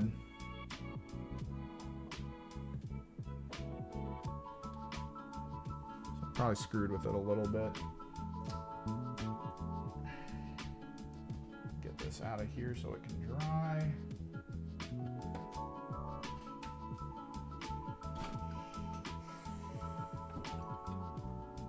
Alright, which one were we thinking? I was thinking yellow olive. Let me just make sure. Yeah, yellow olive.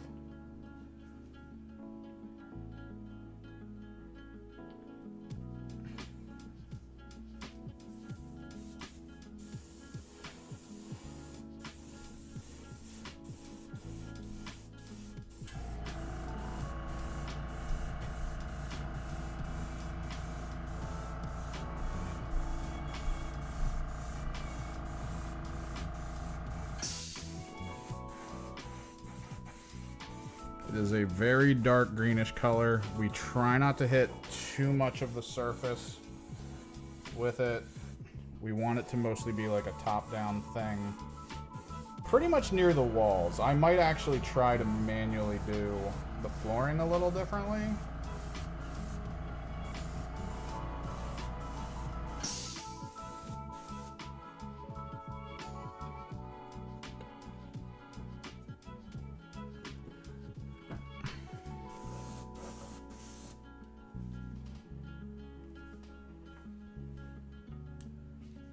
Get this thing back on it.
It's pushing it a little to the green, and it's good to hit it this way because we are gonna eventually go in with like a really bright green. We're gonna have to be a bit careful with that.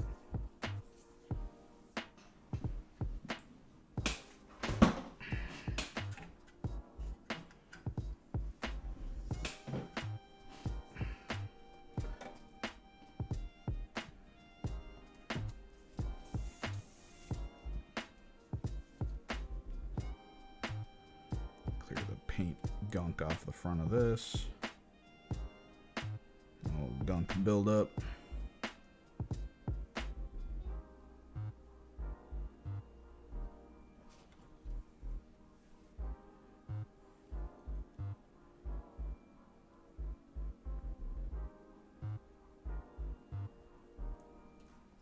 It's the hardest part about the airbrush, the fact that the paint dries as you're using it through the airbrush.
Just a drip more. Actually, a little bit more because I got the other side on the inside to do.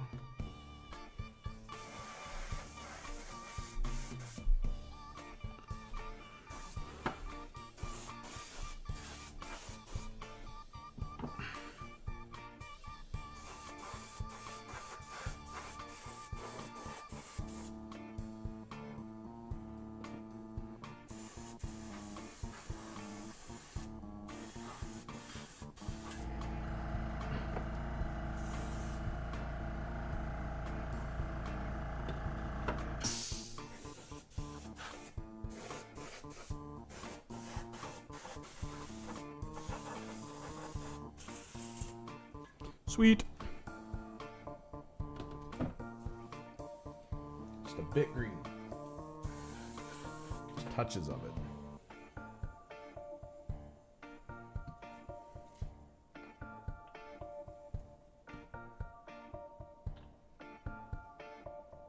So now I'm interested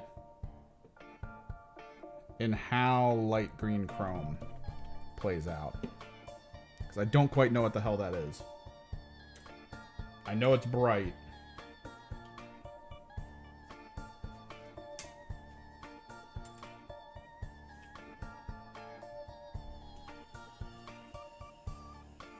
My hand.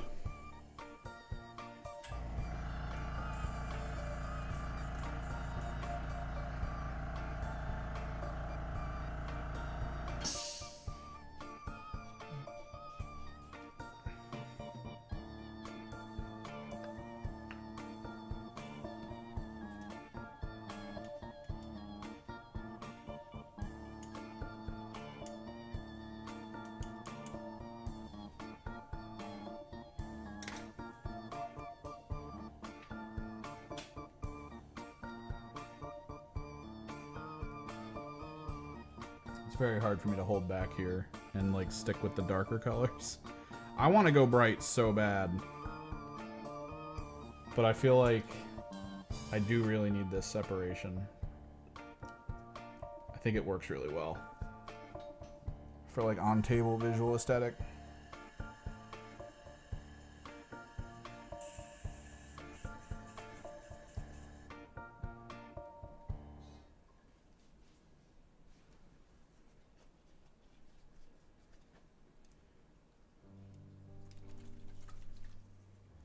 Just a little bit. I want to see what this looks like. Boop, boop, boop. Oh, yeah.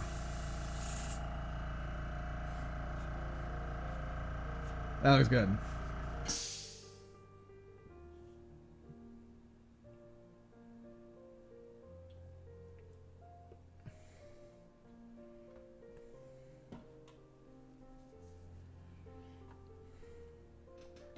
So yeah, this is kind of the goal.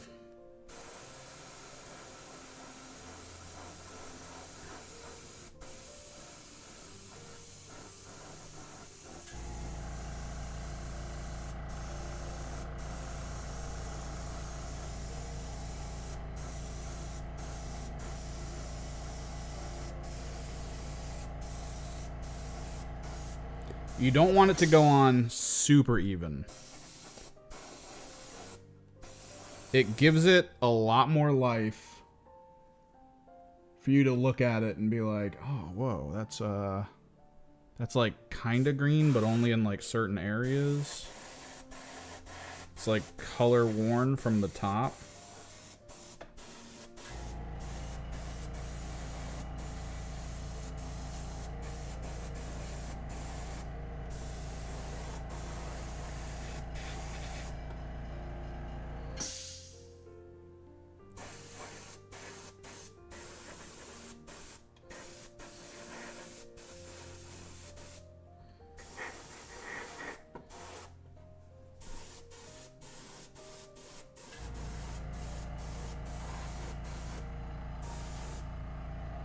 This was a perfect color choice. I like it. When all is said and done, there's a lot of lighting in here that I think I might come back in OSL. Like at the very end, we might come back in with like white ink. hit all the parts that look like it would be OSL'd. And just go with it.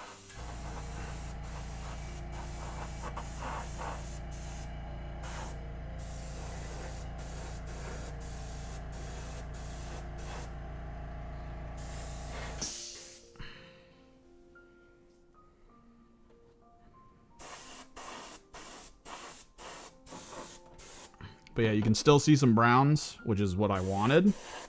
I wanted the green to feel like it was against a brown, like there's a little bit of like under rust.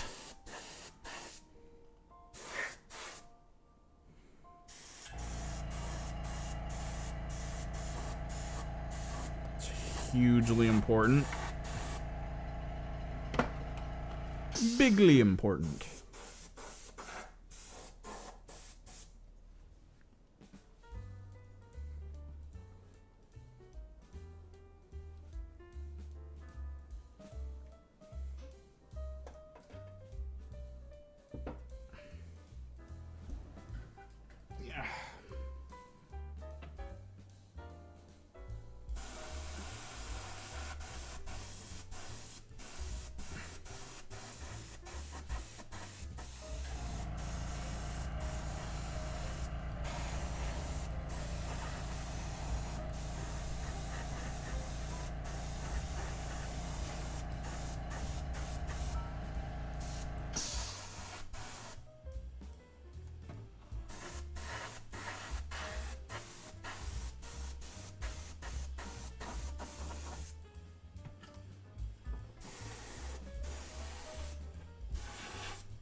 Because part of the trick is to not get too close with the brush. You're mostly just like letting the paint pigment kind of land where it wants.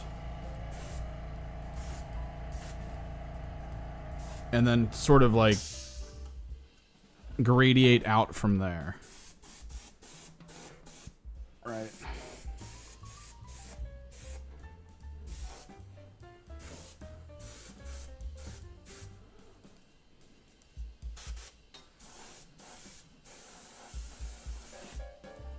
Boom.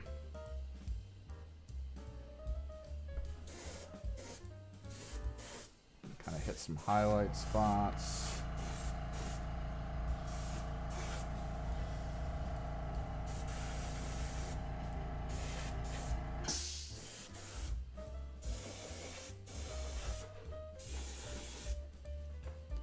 Got a little bit left. I'm going to want to use that on the other one. Get some more highlight spots going.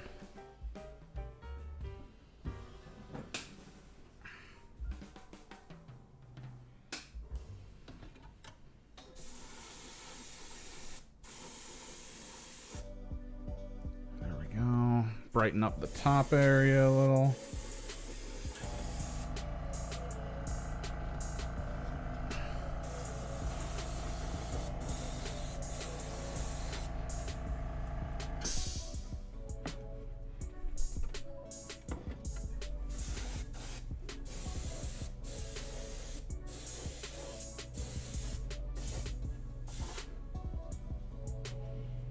Check that noise out. It almost makes it look like moss. Or like a little bit of a... It's like, it's either that's the color the building is, and then it's just dirty down here, or this is the color of like overgrowth kind of coming up onto this thing. So that's that color. These aren't close quarters. Oh no. I might need to get some more primer on this one. These we might need to hold off on. There's like a little bit of some unprimed areas I'm gonna want to hit.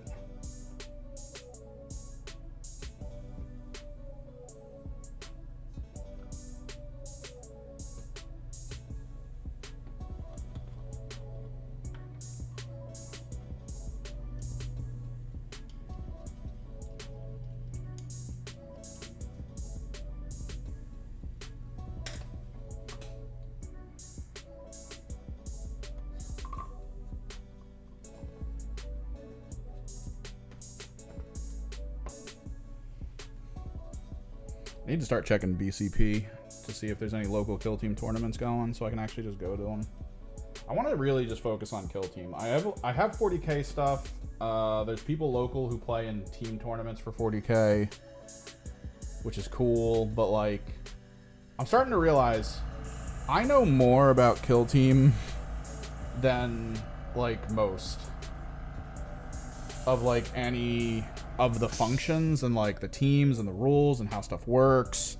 I'm very deep into it. I've been playing 40K a little bit less in the new season than what I have with Kill Team, and I feel like I know nothing. Like, I've almost put more time recently into 40K than Kill Team, and I feel like I still know way more about Kill Team. Like, I can still throw rules and stats out.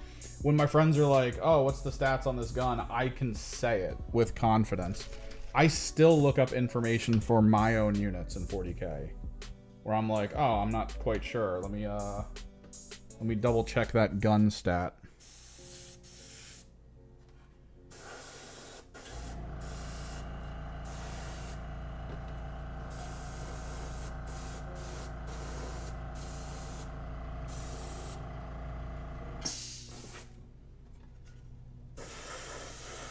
We're gonna let this prime a little more.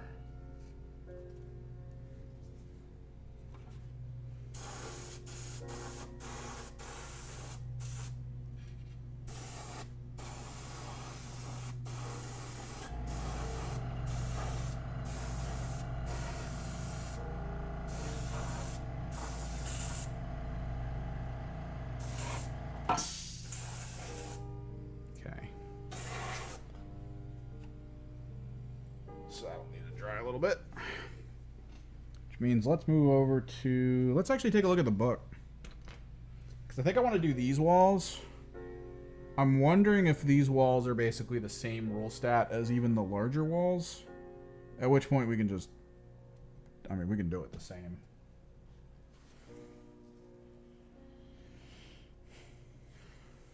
And then I'm going to want to do the barricades. We've got so much to do still.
Let me go grab...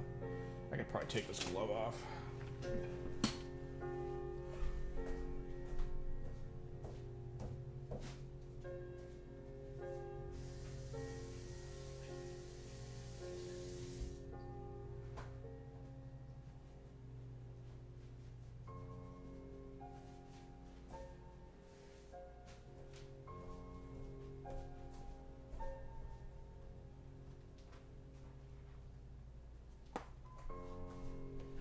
All right, Vulcus in all of its glory.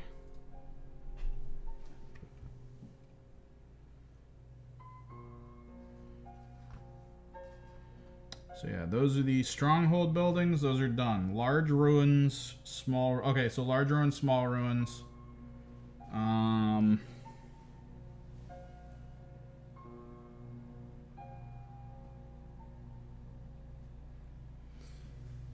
Dude, honestly, how good are you with a Dremel and magnets? Like, I really think I should have painted them assembly line style, because you've seen it, right? Like, let me turn this down.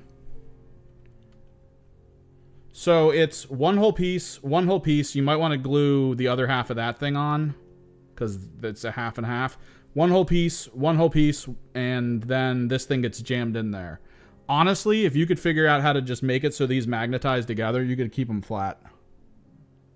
You could literally flat pack them and then just snap them together with magnets if you're good enough. Because this actually fits into an inner gap. That, I think, is huge. You could probably make it so there's just like some magnets running along the inside, like two there, and then two on this thing, and you just pop it in there and just snap. Because it'll support itself. Same thing with here, because that goes in, so it's just snap, snap.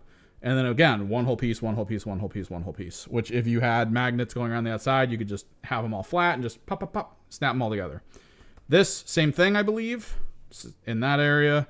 So like... And then the other thing with this is these click. This is different. These, if you look at them, have that snapping plastic where it's like two pieces that then a piece gets jammed into the middle of. You almost don't need to magnetize that. You just need to have a magnet go around here to hold this up. Same thing with these. You don't even need to glue that. I did. But that's how you could probably flat pack this terrain.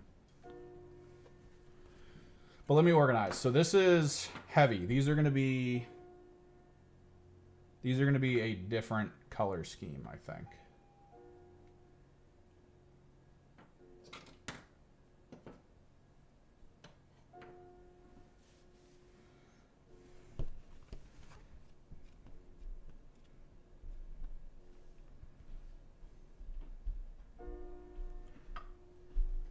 This is light rubble. That's heavy.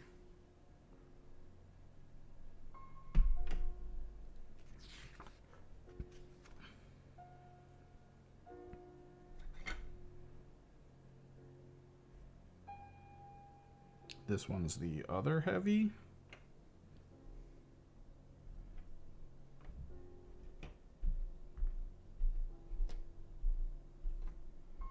That's a light.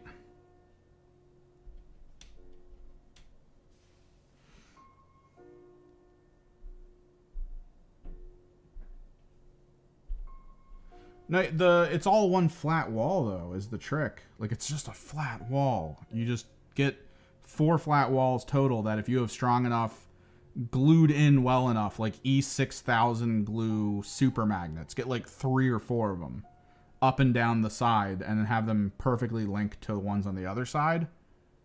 Honestly, I think you're good.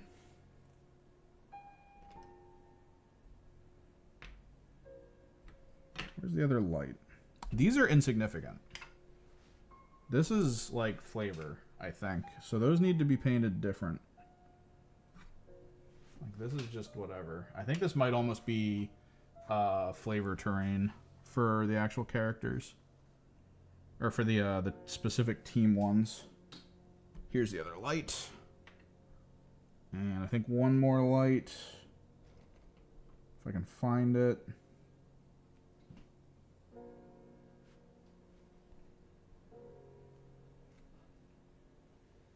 Oh, this one. Right? Yeah, this is light.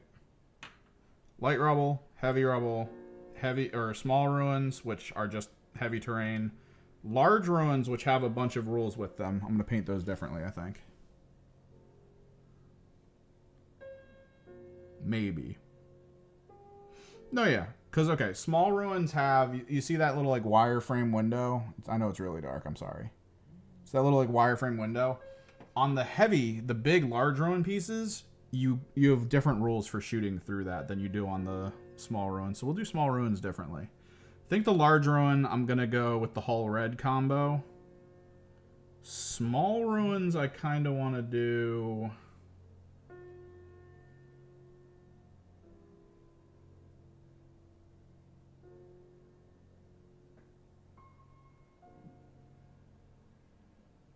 Alright, talking about these.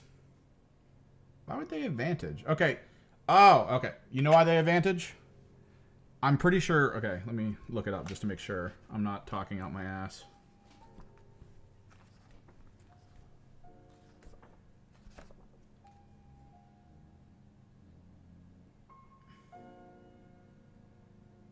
Yeah. Okay. Small ruins blue, I'm thinking. I'm thinking small ruins blue, big ones red. And then we'll figure out light terrain and heavy terrain differently. Honestly, since these are very close, we might do these in the same color. Because this is just heavy. Like, this is all just heavy conferring walls. These are light. So, this does have Vantage.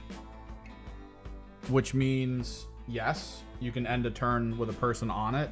This is not 2 inches high. So, Vantage is step 1. Vantage just means you can, you know, put something on top of it. Since, like, this isn't Vantage, you can't be like, oh, let me try to balance my dude. No, it's not Vantage. You can't end a turn on it. But you can end a turn on here if possible. Thing is, Vantage then goes to you have to be 2 inches above your opponent to gain the benefits.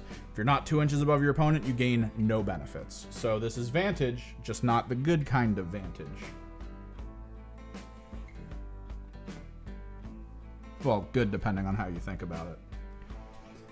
But yeah.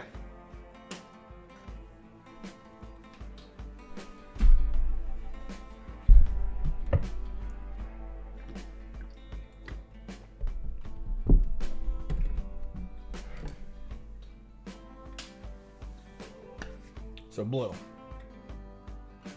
I have a pale blue we'll probably end with. Question is, what do we do first? I think we do Antarctic. The Anthracite gray, I think. Probably be a good option. Because it's a really dark gray. Do I have another glove? No. We're gloveless, boys. We're doing it.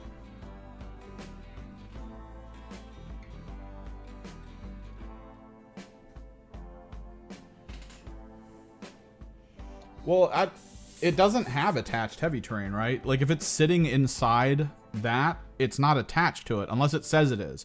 If this is attached to the wall, if they're like, yeah, it's attached to the wall, then yeah, you would lose the heavy from all the stuff around it. You could only gain in cover. I think it's heavy for obscuring, right? Like, that's the main one. Like, you can't be obscured by the heavy, but, like, you can be in cover with it.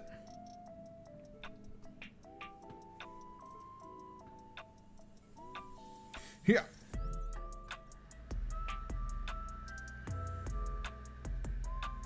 This is just going to be a 2-stager. I'm not going to do the crazy brown to green that we did with the big ones. Those are special.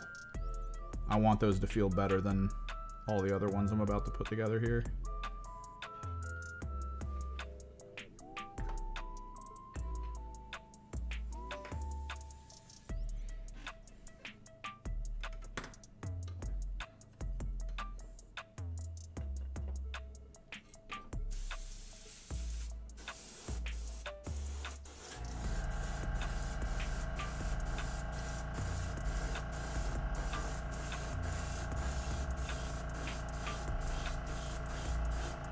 Nice dark gray basing. You could almost just get away with being like, and we're done. Dark gray terrain. Hooray.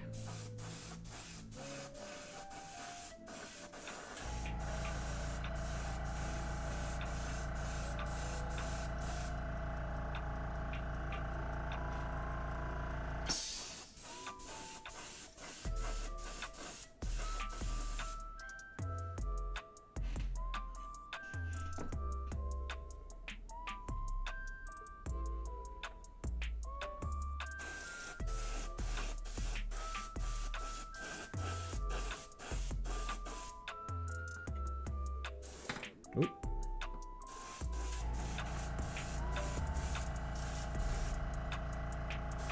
Ah.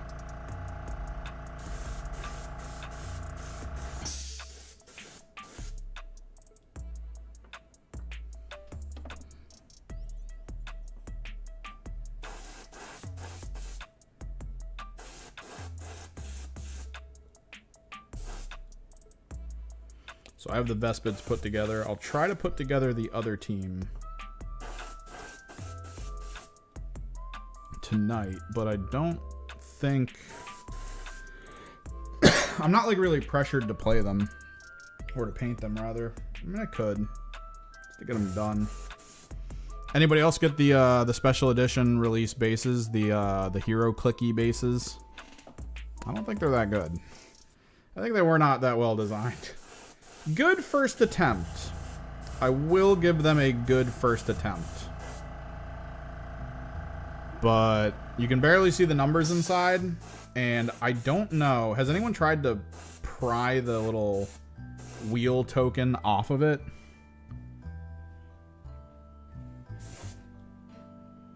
Because I'm trying to figure out how to like paint it. And I tried. Like I started bending it and it wasn't like leaving. So I stopped. I was like, no. I don't want to risk this.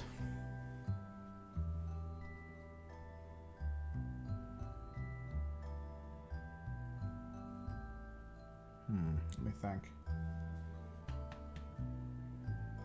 I'm gonna do something different for the deployables.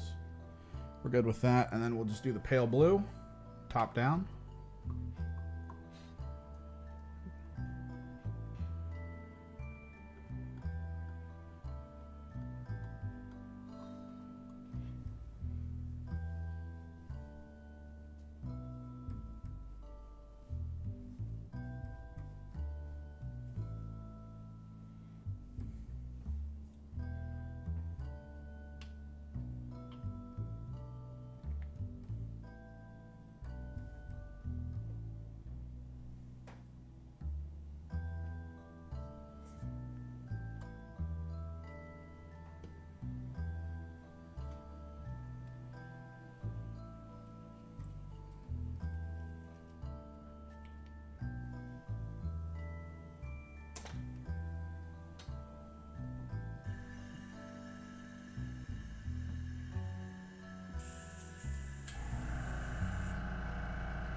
Pale blue.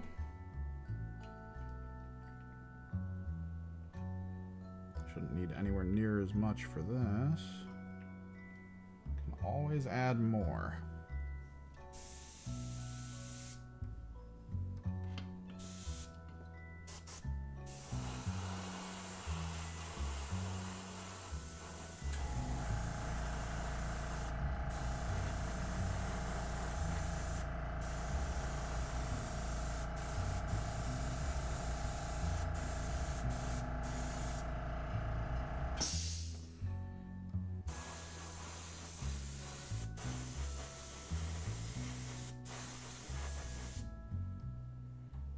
It's like a slightly tinged blue.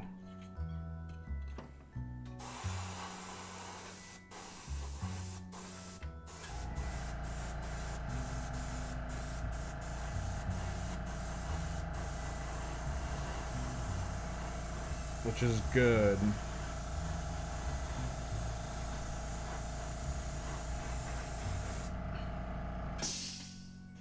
Because it's very close to white, which means when I apply contrast to this to try to like tone certain parts, it's like it's already been white zenithal. Because like it is a little bit blue. It's like a nice... God, this is still too dark. It's like a nice, very, very off blue.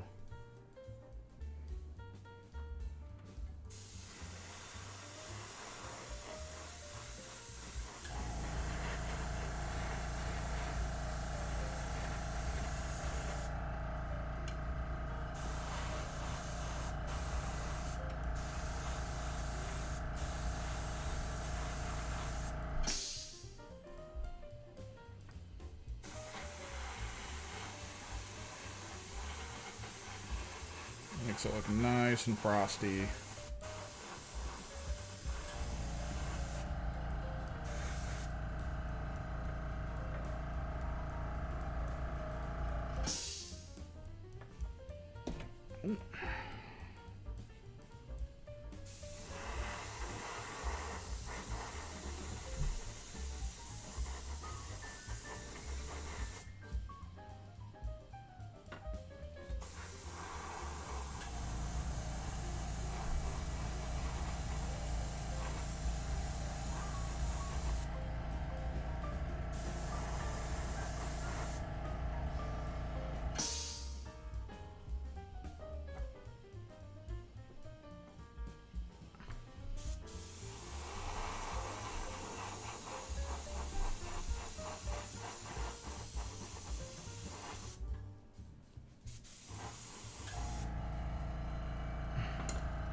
So I'm going to start up the script, hopefully get recording done in the next day or two for my how to play approved ops video. Perfect. Perfect.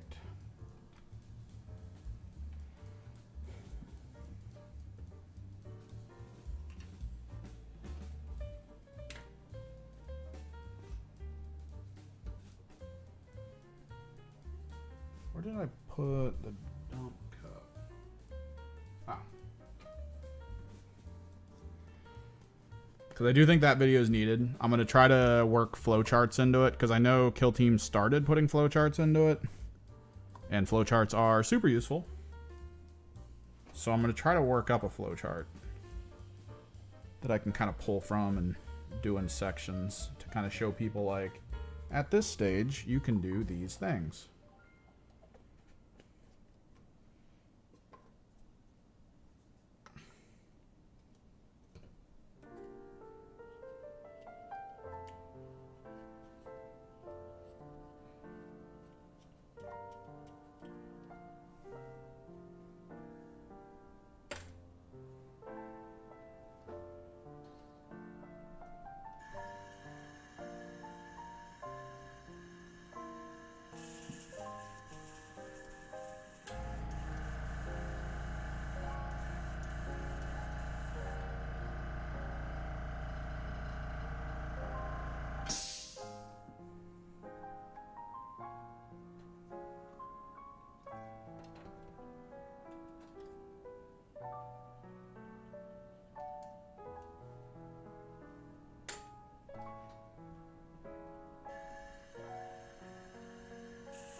Alright.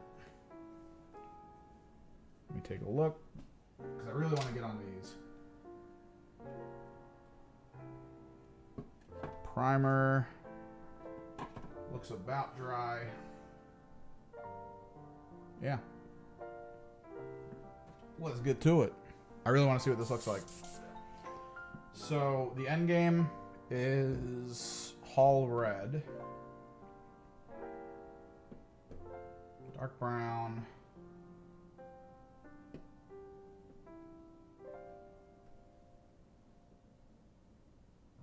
Mahogany, dark green, we did that.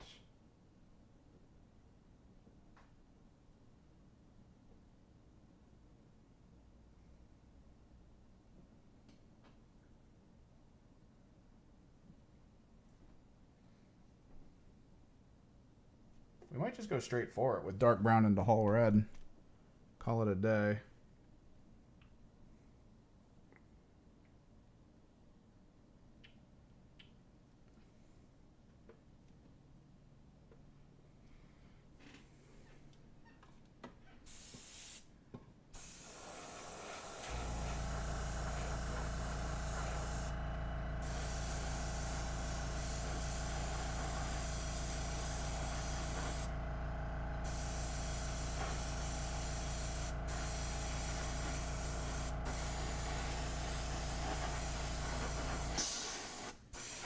How to make something look like a chocolate bar.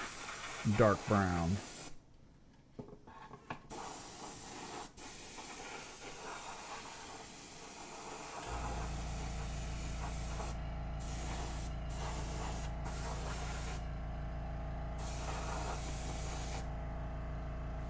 Like, genuinely.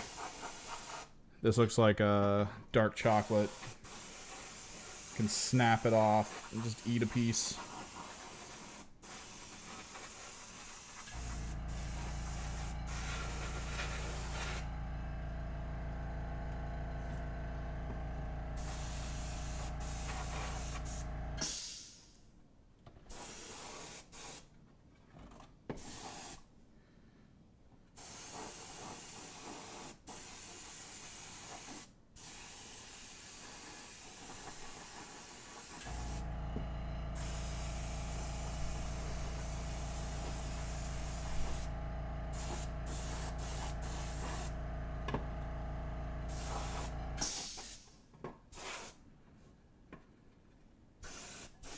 Beautiful. Oh, music's got to shift. Let me grab that real quick.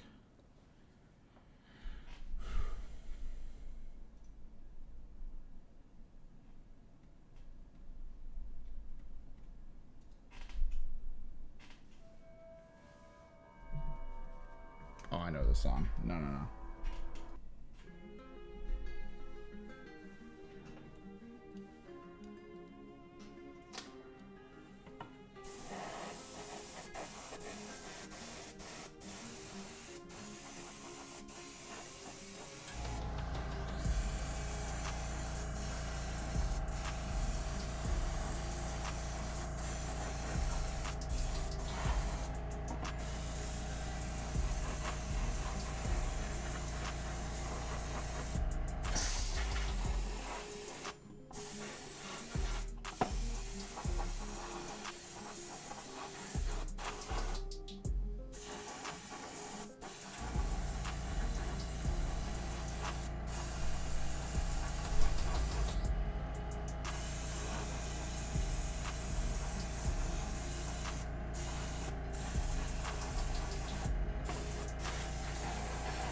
Perfect.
Maybe we do the light terrain and the vantage terrain in a similar fashion.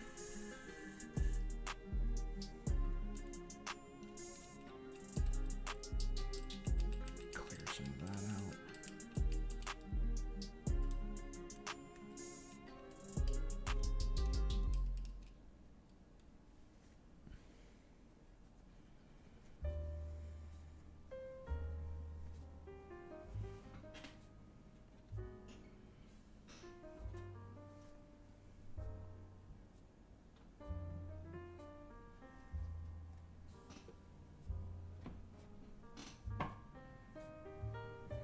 I remember Hull Red being really cool looking. I've used it before.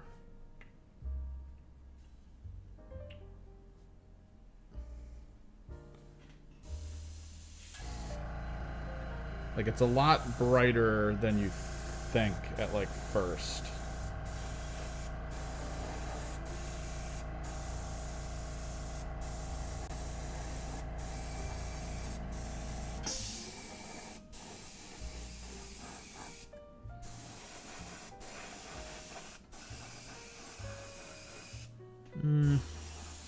feel like it's pulled a little too close to the brown. That's fine. We have signal red in the box. I can do signal red as like a highlight color. It's a bit transparent.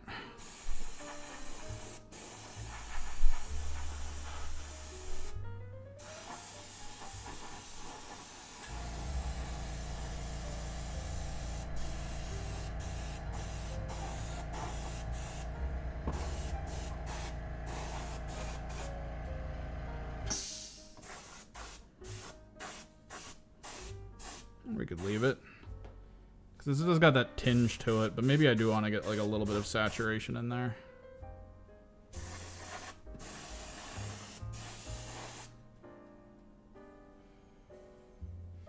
Maybe a little saturation would be good.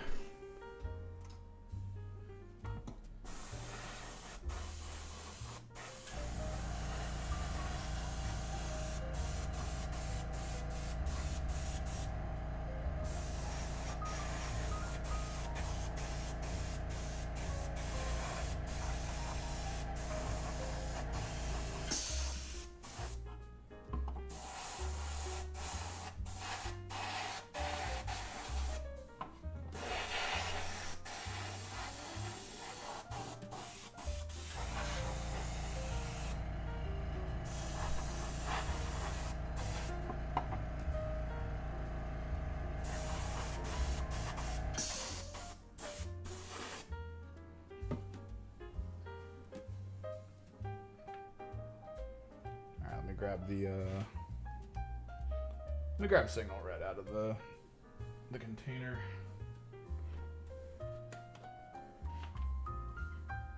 Time is it? At the very least, we can get these done. We'll probably need another day of airbrushing, maybe, because I got to do the deployables as well.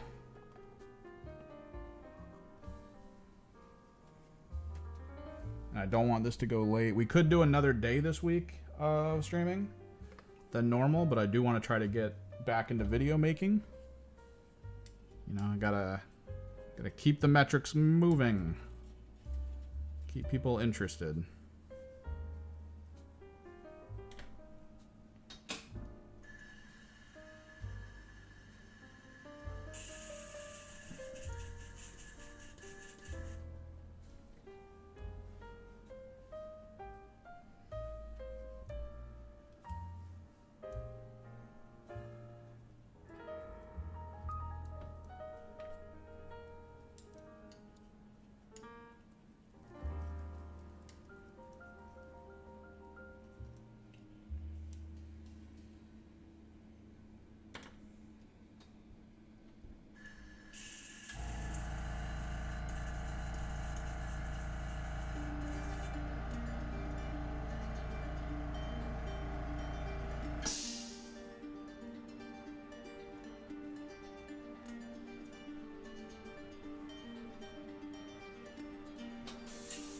These buildings are going to be done in a slightly different palette. So I'm thinking for like the blue buildings, it's going to be dark, like really dark blue for the metal framing that we're going to work on. These, it'll probably be like black. And then the other ones will probably be red. That way there's kind of like an inverse. Specifically, it's a red contrast. Trying to remember. It's like Swarm Red or something. Ripper Swarm Red. Ripper Swarm Red. I don't know if any of you have ever used it. It's a Citadel contrast paint. That color overrides any other color. That color basically does away with whatever other color might have been down.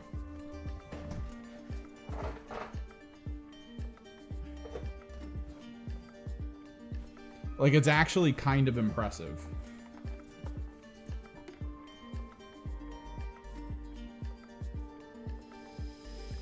Signal red.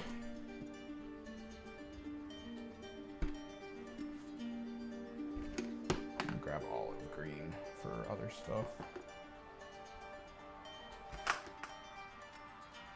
Olive green and gunship.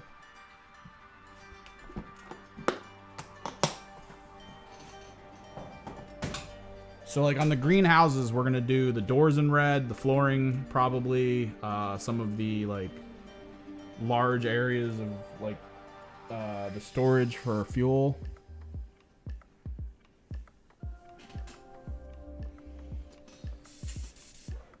It's gonna mostly be red. There's probably gonna be some black. I might do some black, or just silver.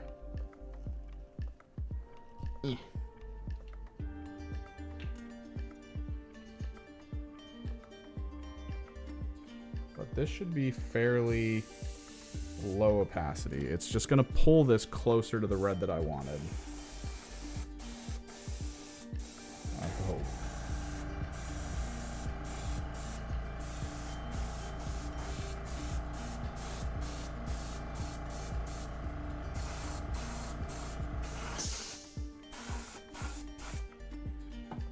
Like, I don't want it to be bright, which, I mean, it's not, so that works.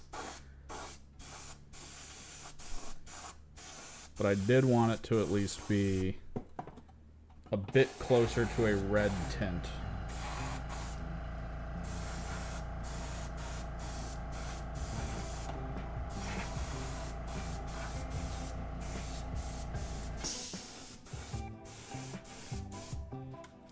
Which, yeah, a little bit closer.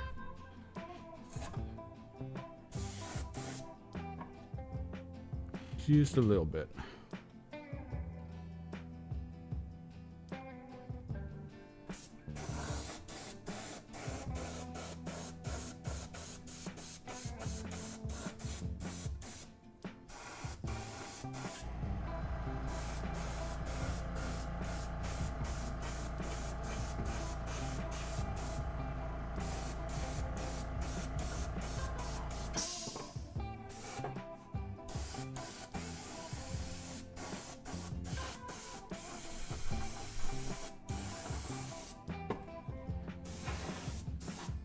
Hell yeah.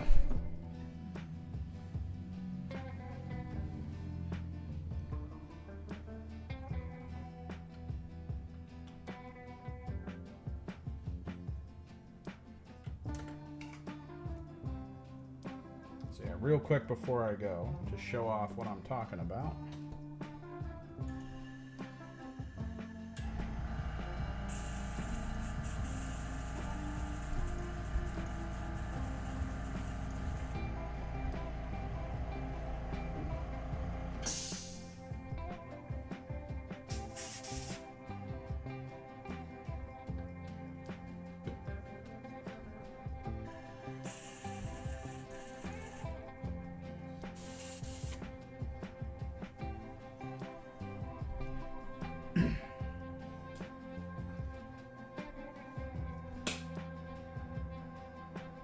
I think I might need more.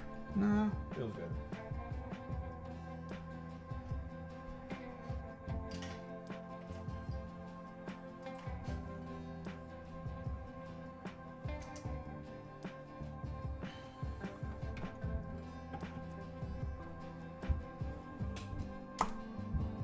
Could probably use more.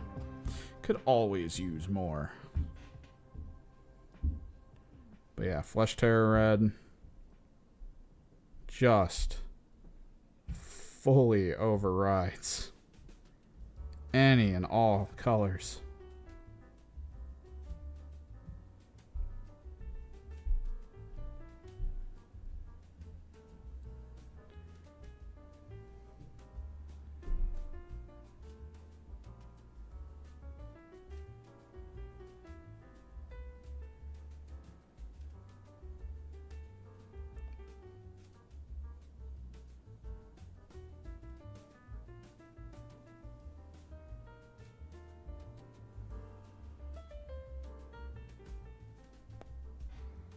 What's up, Gaming Guardians? Gonna be getting a move on here in a second. Just want to do a little bit.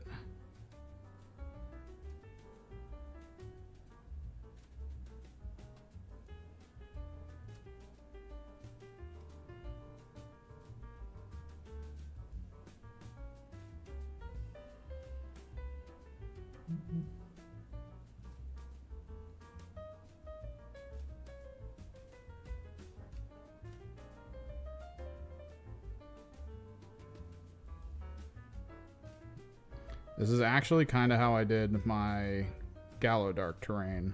I painted the Gallo Dark like a dark gray, dark blue. And then I just went all over, and anywhere there was a door, Flesh Terror Red. Simply because of how much Flesh Terror Red just overrides any pigment, any texture, any color. Just changes it.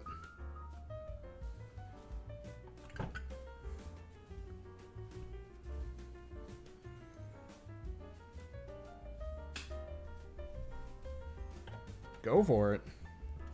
Feed the metrics.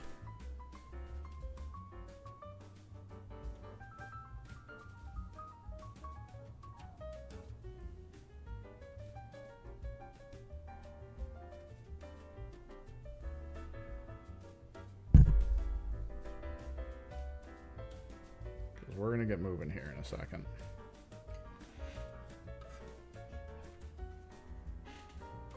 Like even this, where it's so much darker, it's still just like bright red. Like it just does it.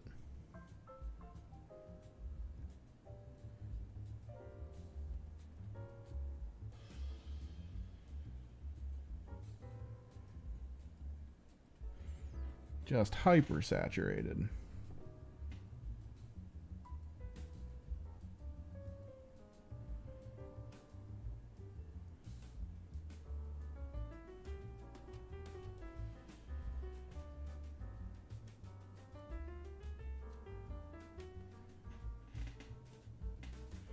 What's good about the video is it's hopefully going to end up being kind of like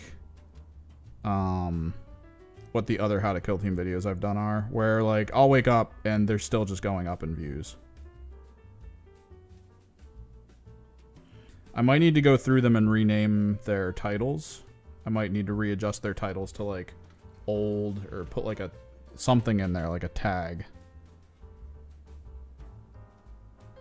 Because the last thing I want is people to like see one of those videos and be like, that's not how current Kill Team is. It's like, yeah, you didn't look at the time on the video. You didn't look at the day uploaded. Check out my other stuff. Because this has been something I've been kind of toying with for a while now, is like the how-to, right? Like, where do we go once the rules change? How do we approach it? Do I get rid of the videos? Nah, that seems dumb. They might still lure new people in.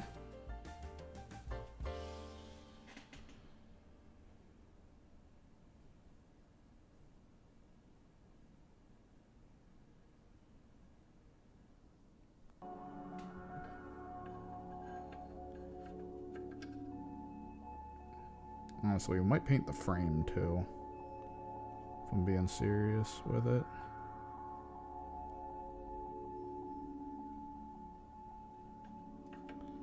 That might be for later.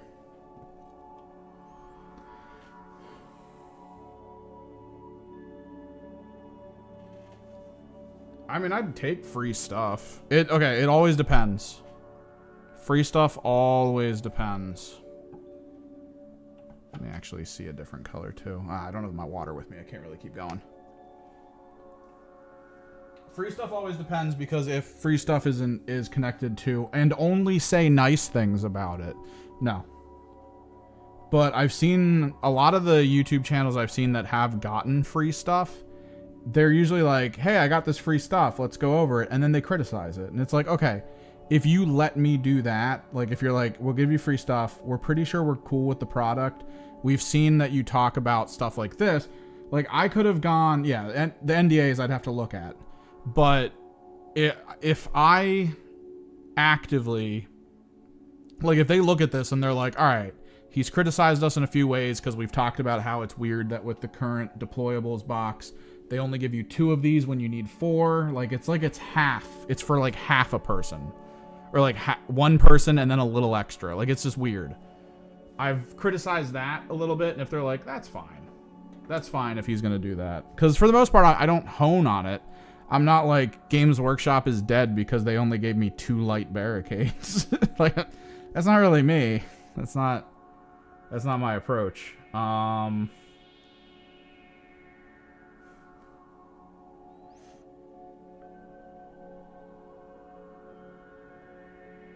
Like, I don't mind assembling it like I'm doing it now. If they gave me this a month in advance, this would have been done. It would have been great. I would have had so many videos ready by the launch of Hivestorm. It would have been the info dump video today. It would have been the how to play a game of approved ops tomorrow, how to play a game of co-op the next day. Like, it would have been just consistent. Team overviews for the new teams, and then I would have started going into the year 1 teams. It's just the only reason that video you just got dropped today is because of the leak. It wouldn't have been dropped today without that leak. If the leak of the rules had not occurred, it would be 2 weeks from now that would have dropped.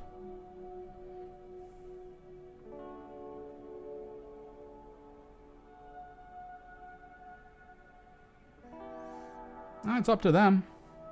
I tried to find like a press thing or like a content creator thing on their website. I found a press thing I might send stuff into, because I don't know. I feel like with press, I feel like what we've seen is like Goonhammer, where Goonhammer does get advanced releases of things and then puts their article up same day. So like maybe that's kind of similar. Maybe they'd look at it that way. I don't know. I'd have to look into it. But yeah. Base colors are done on the heavies, the strongholds, and the lights, the insignificance, vantages, and like, okay, so technically strongholds, half walls, heavies, the lights are still not painted, and the insignificance aren't painted yet. So we got to figure out color schemes for those. I think it's probably going to be within the realm of like olive green or a gunship green or something. Maybe like a olive green to gunship green. So it's kind of like this, but not quite. But yeah, our goal is to try to get Vulcus terrain done. I want to do as little as possible with it, is the trick. Because if you've ever seen me paint like stuff like this will take like a day and a half, just this one, and then that'll take a day, like the little terrain will all take a day together. I have another stronghold that'll take like a day and a half. It's a lot, and I don't want to have to keep painting like that. It's so much to paint, man. Doing things in like a more simplified fashion feels more what I need to do right now. Like where's my Leviathan? We'll need this.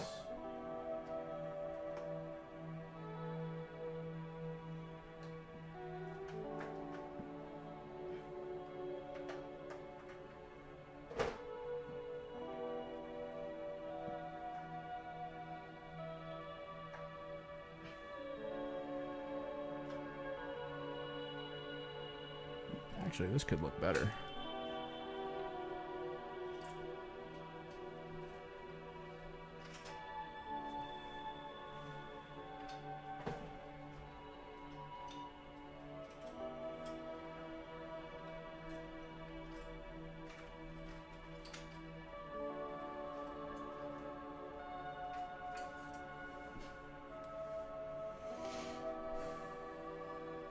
Like, even with the teams, I'm kind of expecting to paint them super quick. Garagax.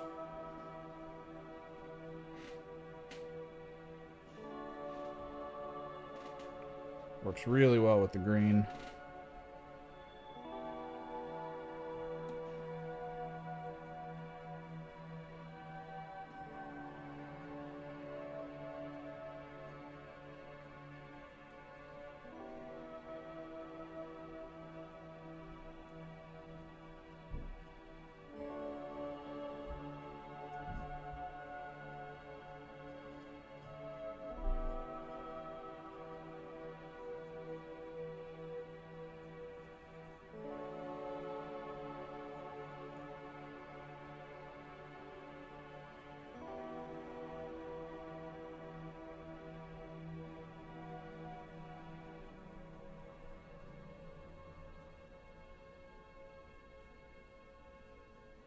Like, boom, Garagax.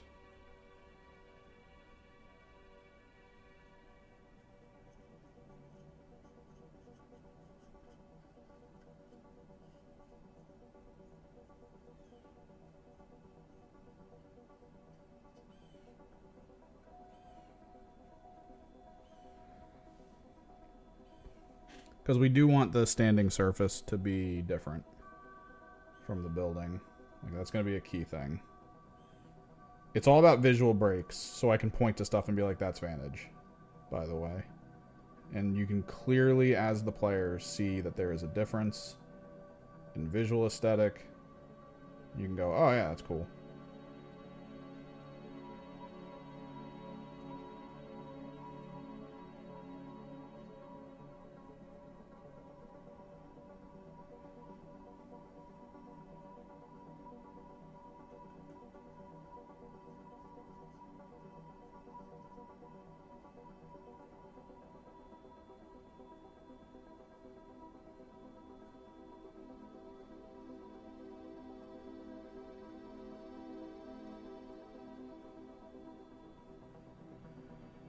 But yeah, I gotta get moving. I gotta go grocery shopping today.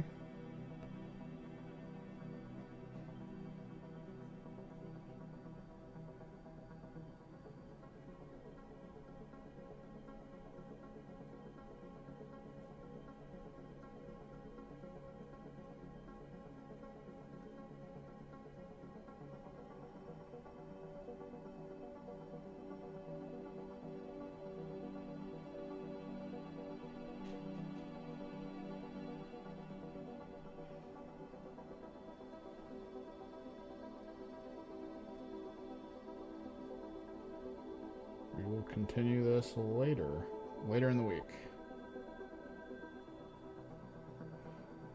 Although I almost want to do it earlier. Like, I almost want to just go this week with this as much as I can, because if I'm going to do that how to play...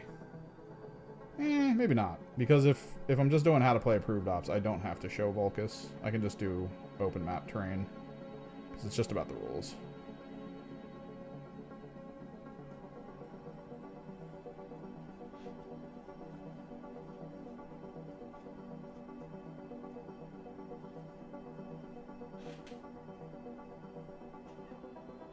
But yeah, that looks really good as a split. I'll have to figure out where the rest of my Garagax paint is. Thanks for hanging out. Thanks for swinging by. Don't forget, new video up. Go check it out if you haven't already. Leave it running, you know. Spam that algorithm. But thanks for chilling. Hopefully I can get another video to you guys soon. Very soon. I might actually physically paint some of these deployables by hand. Just to get it done. Yeah, maybe. Till next time, guys. Later.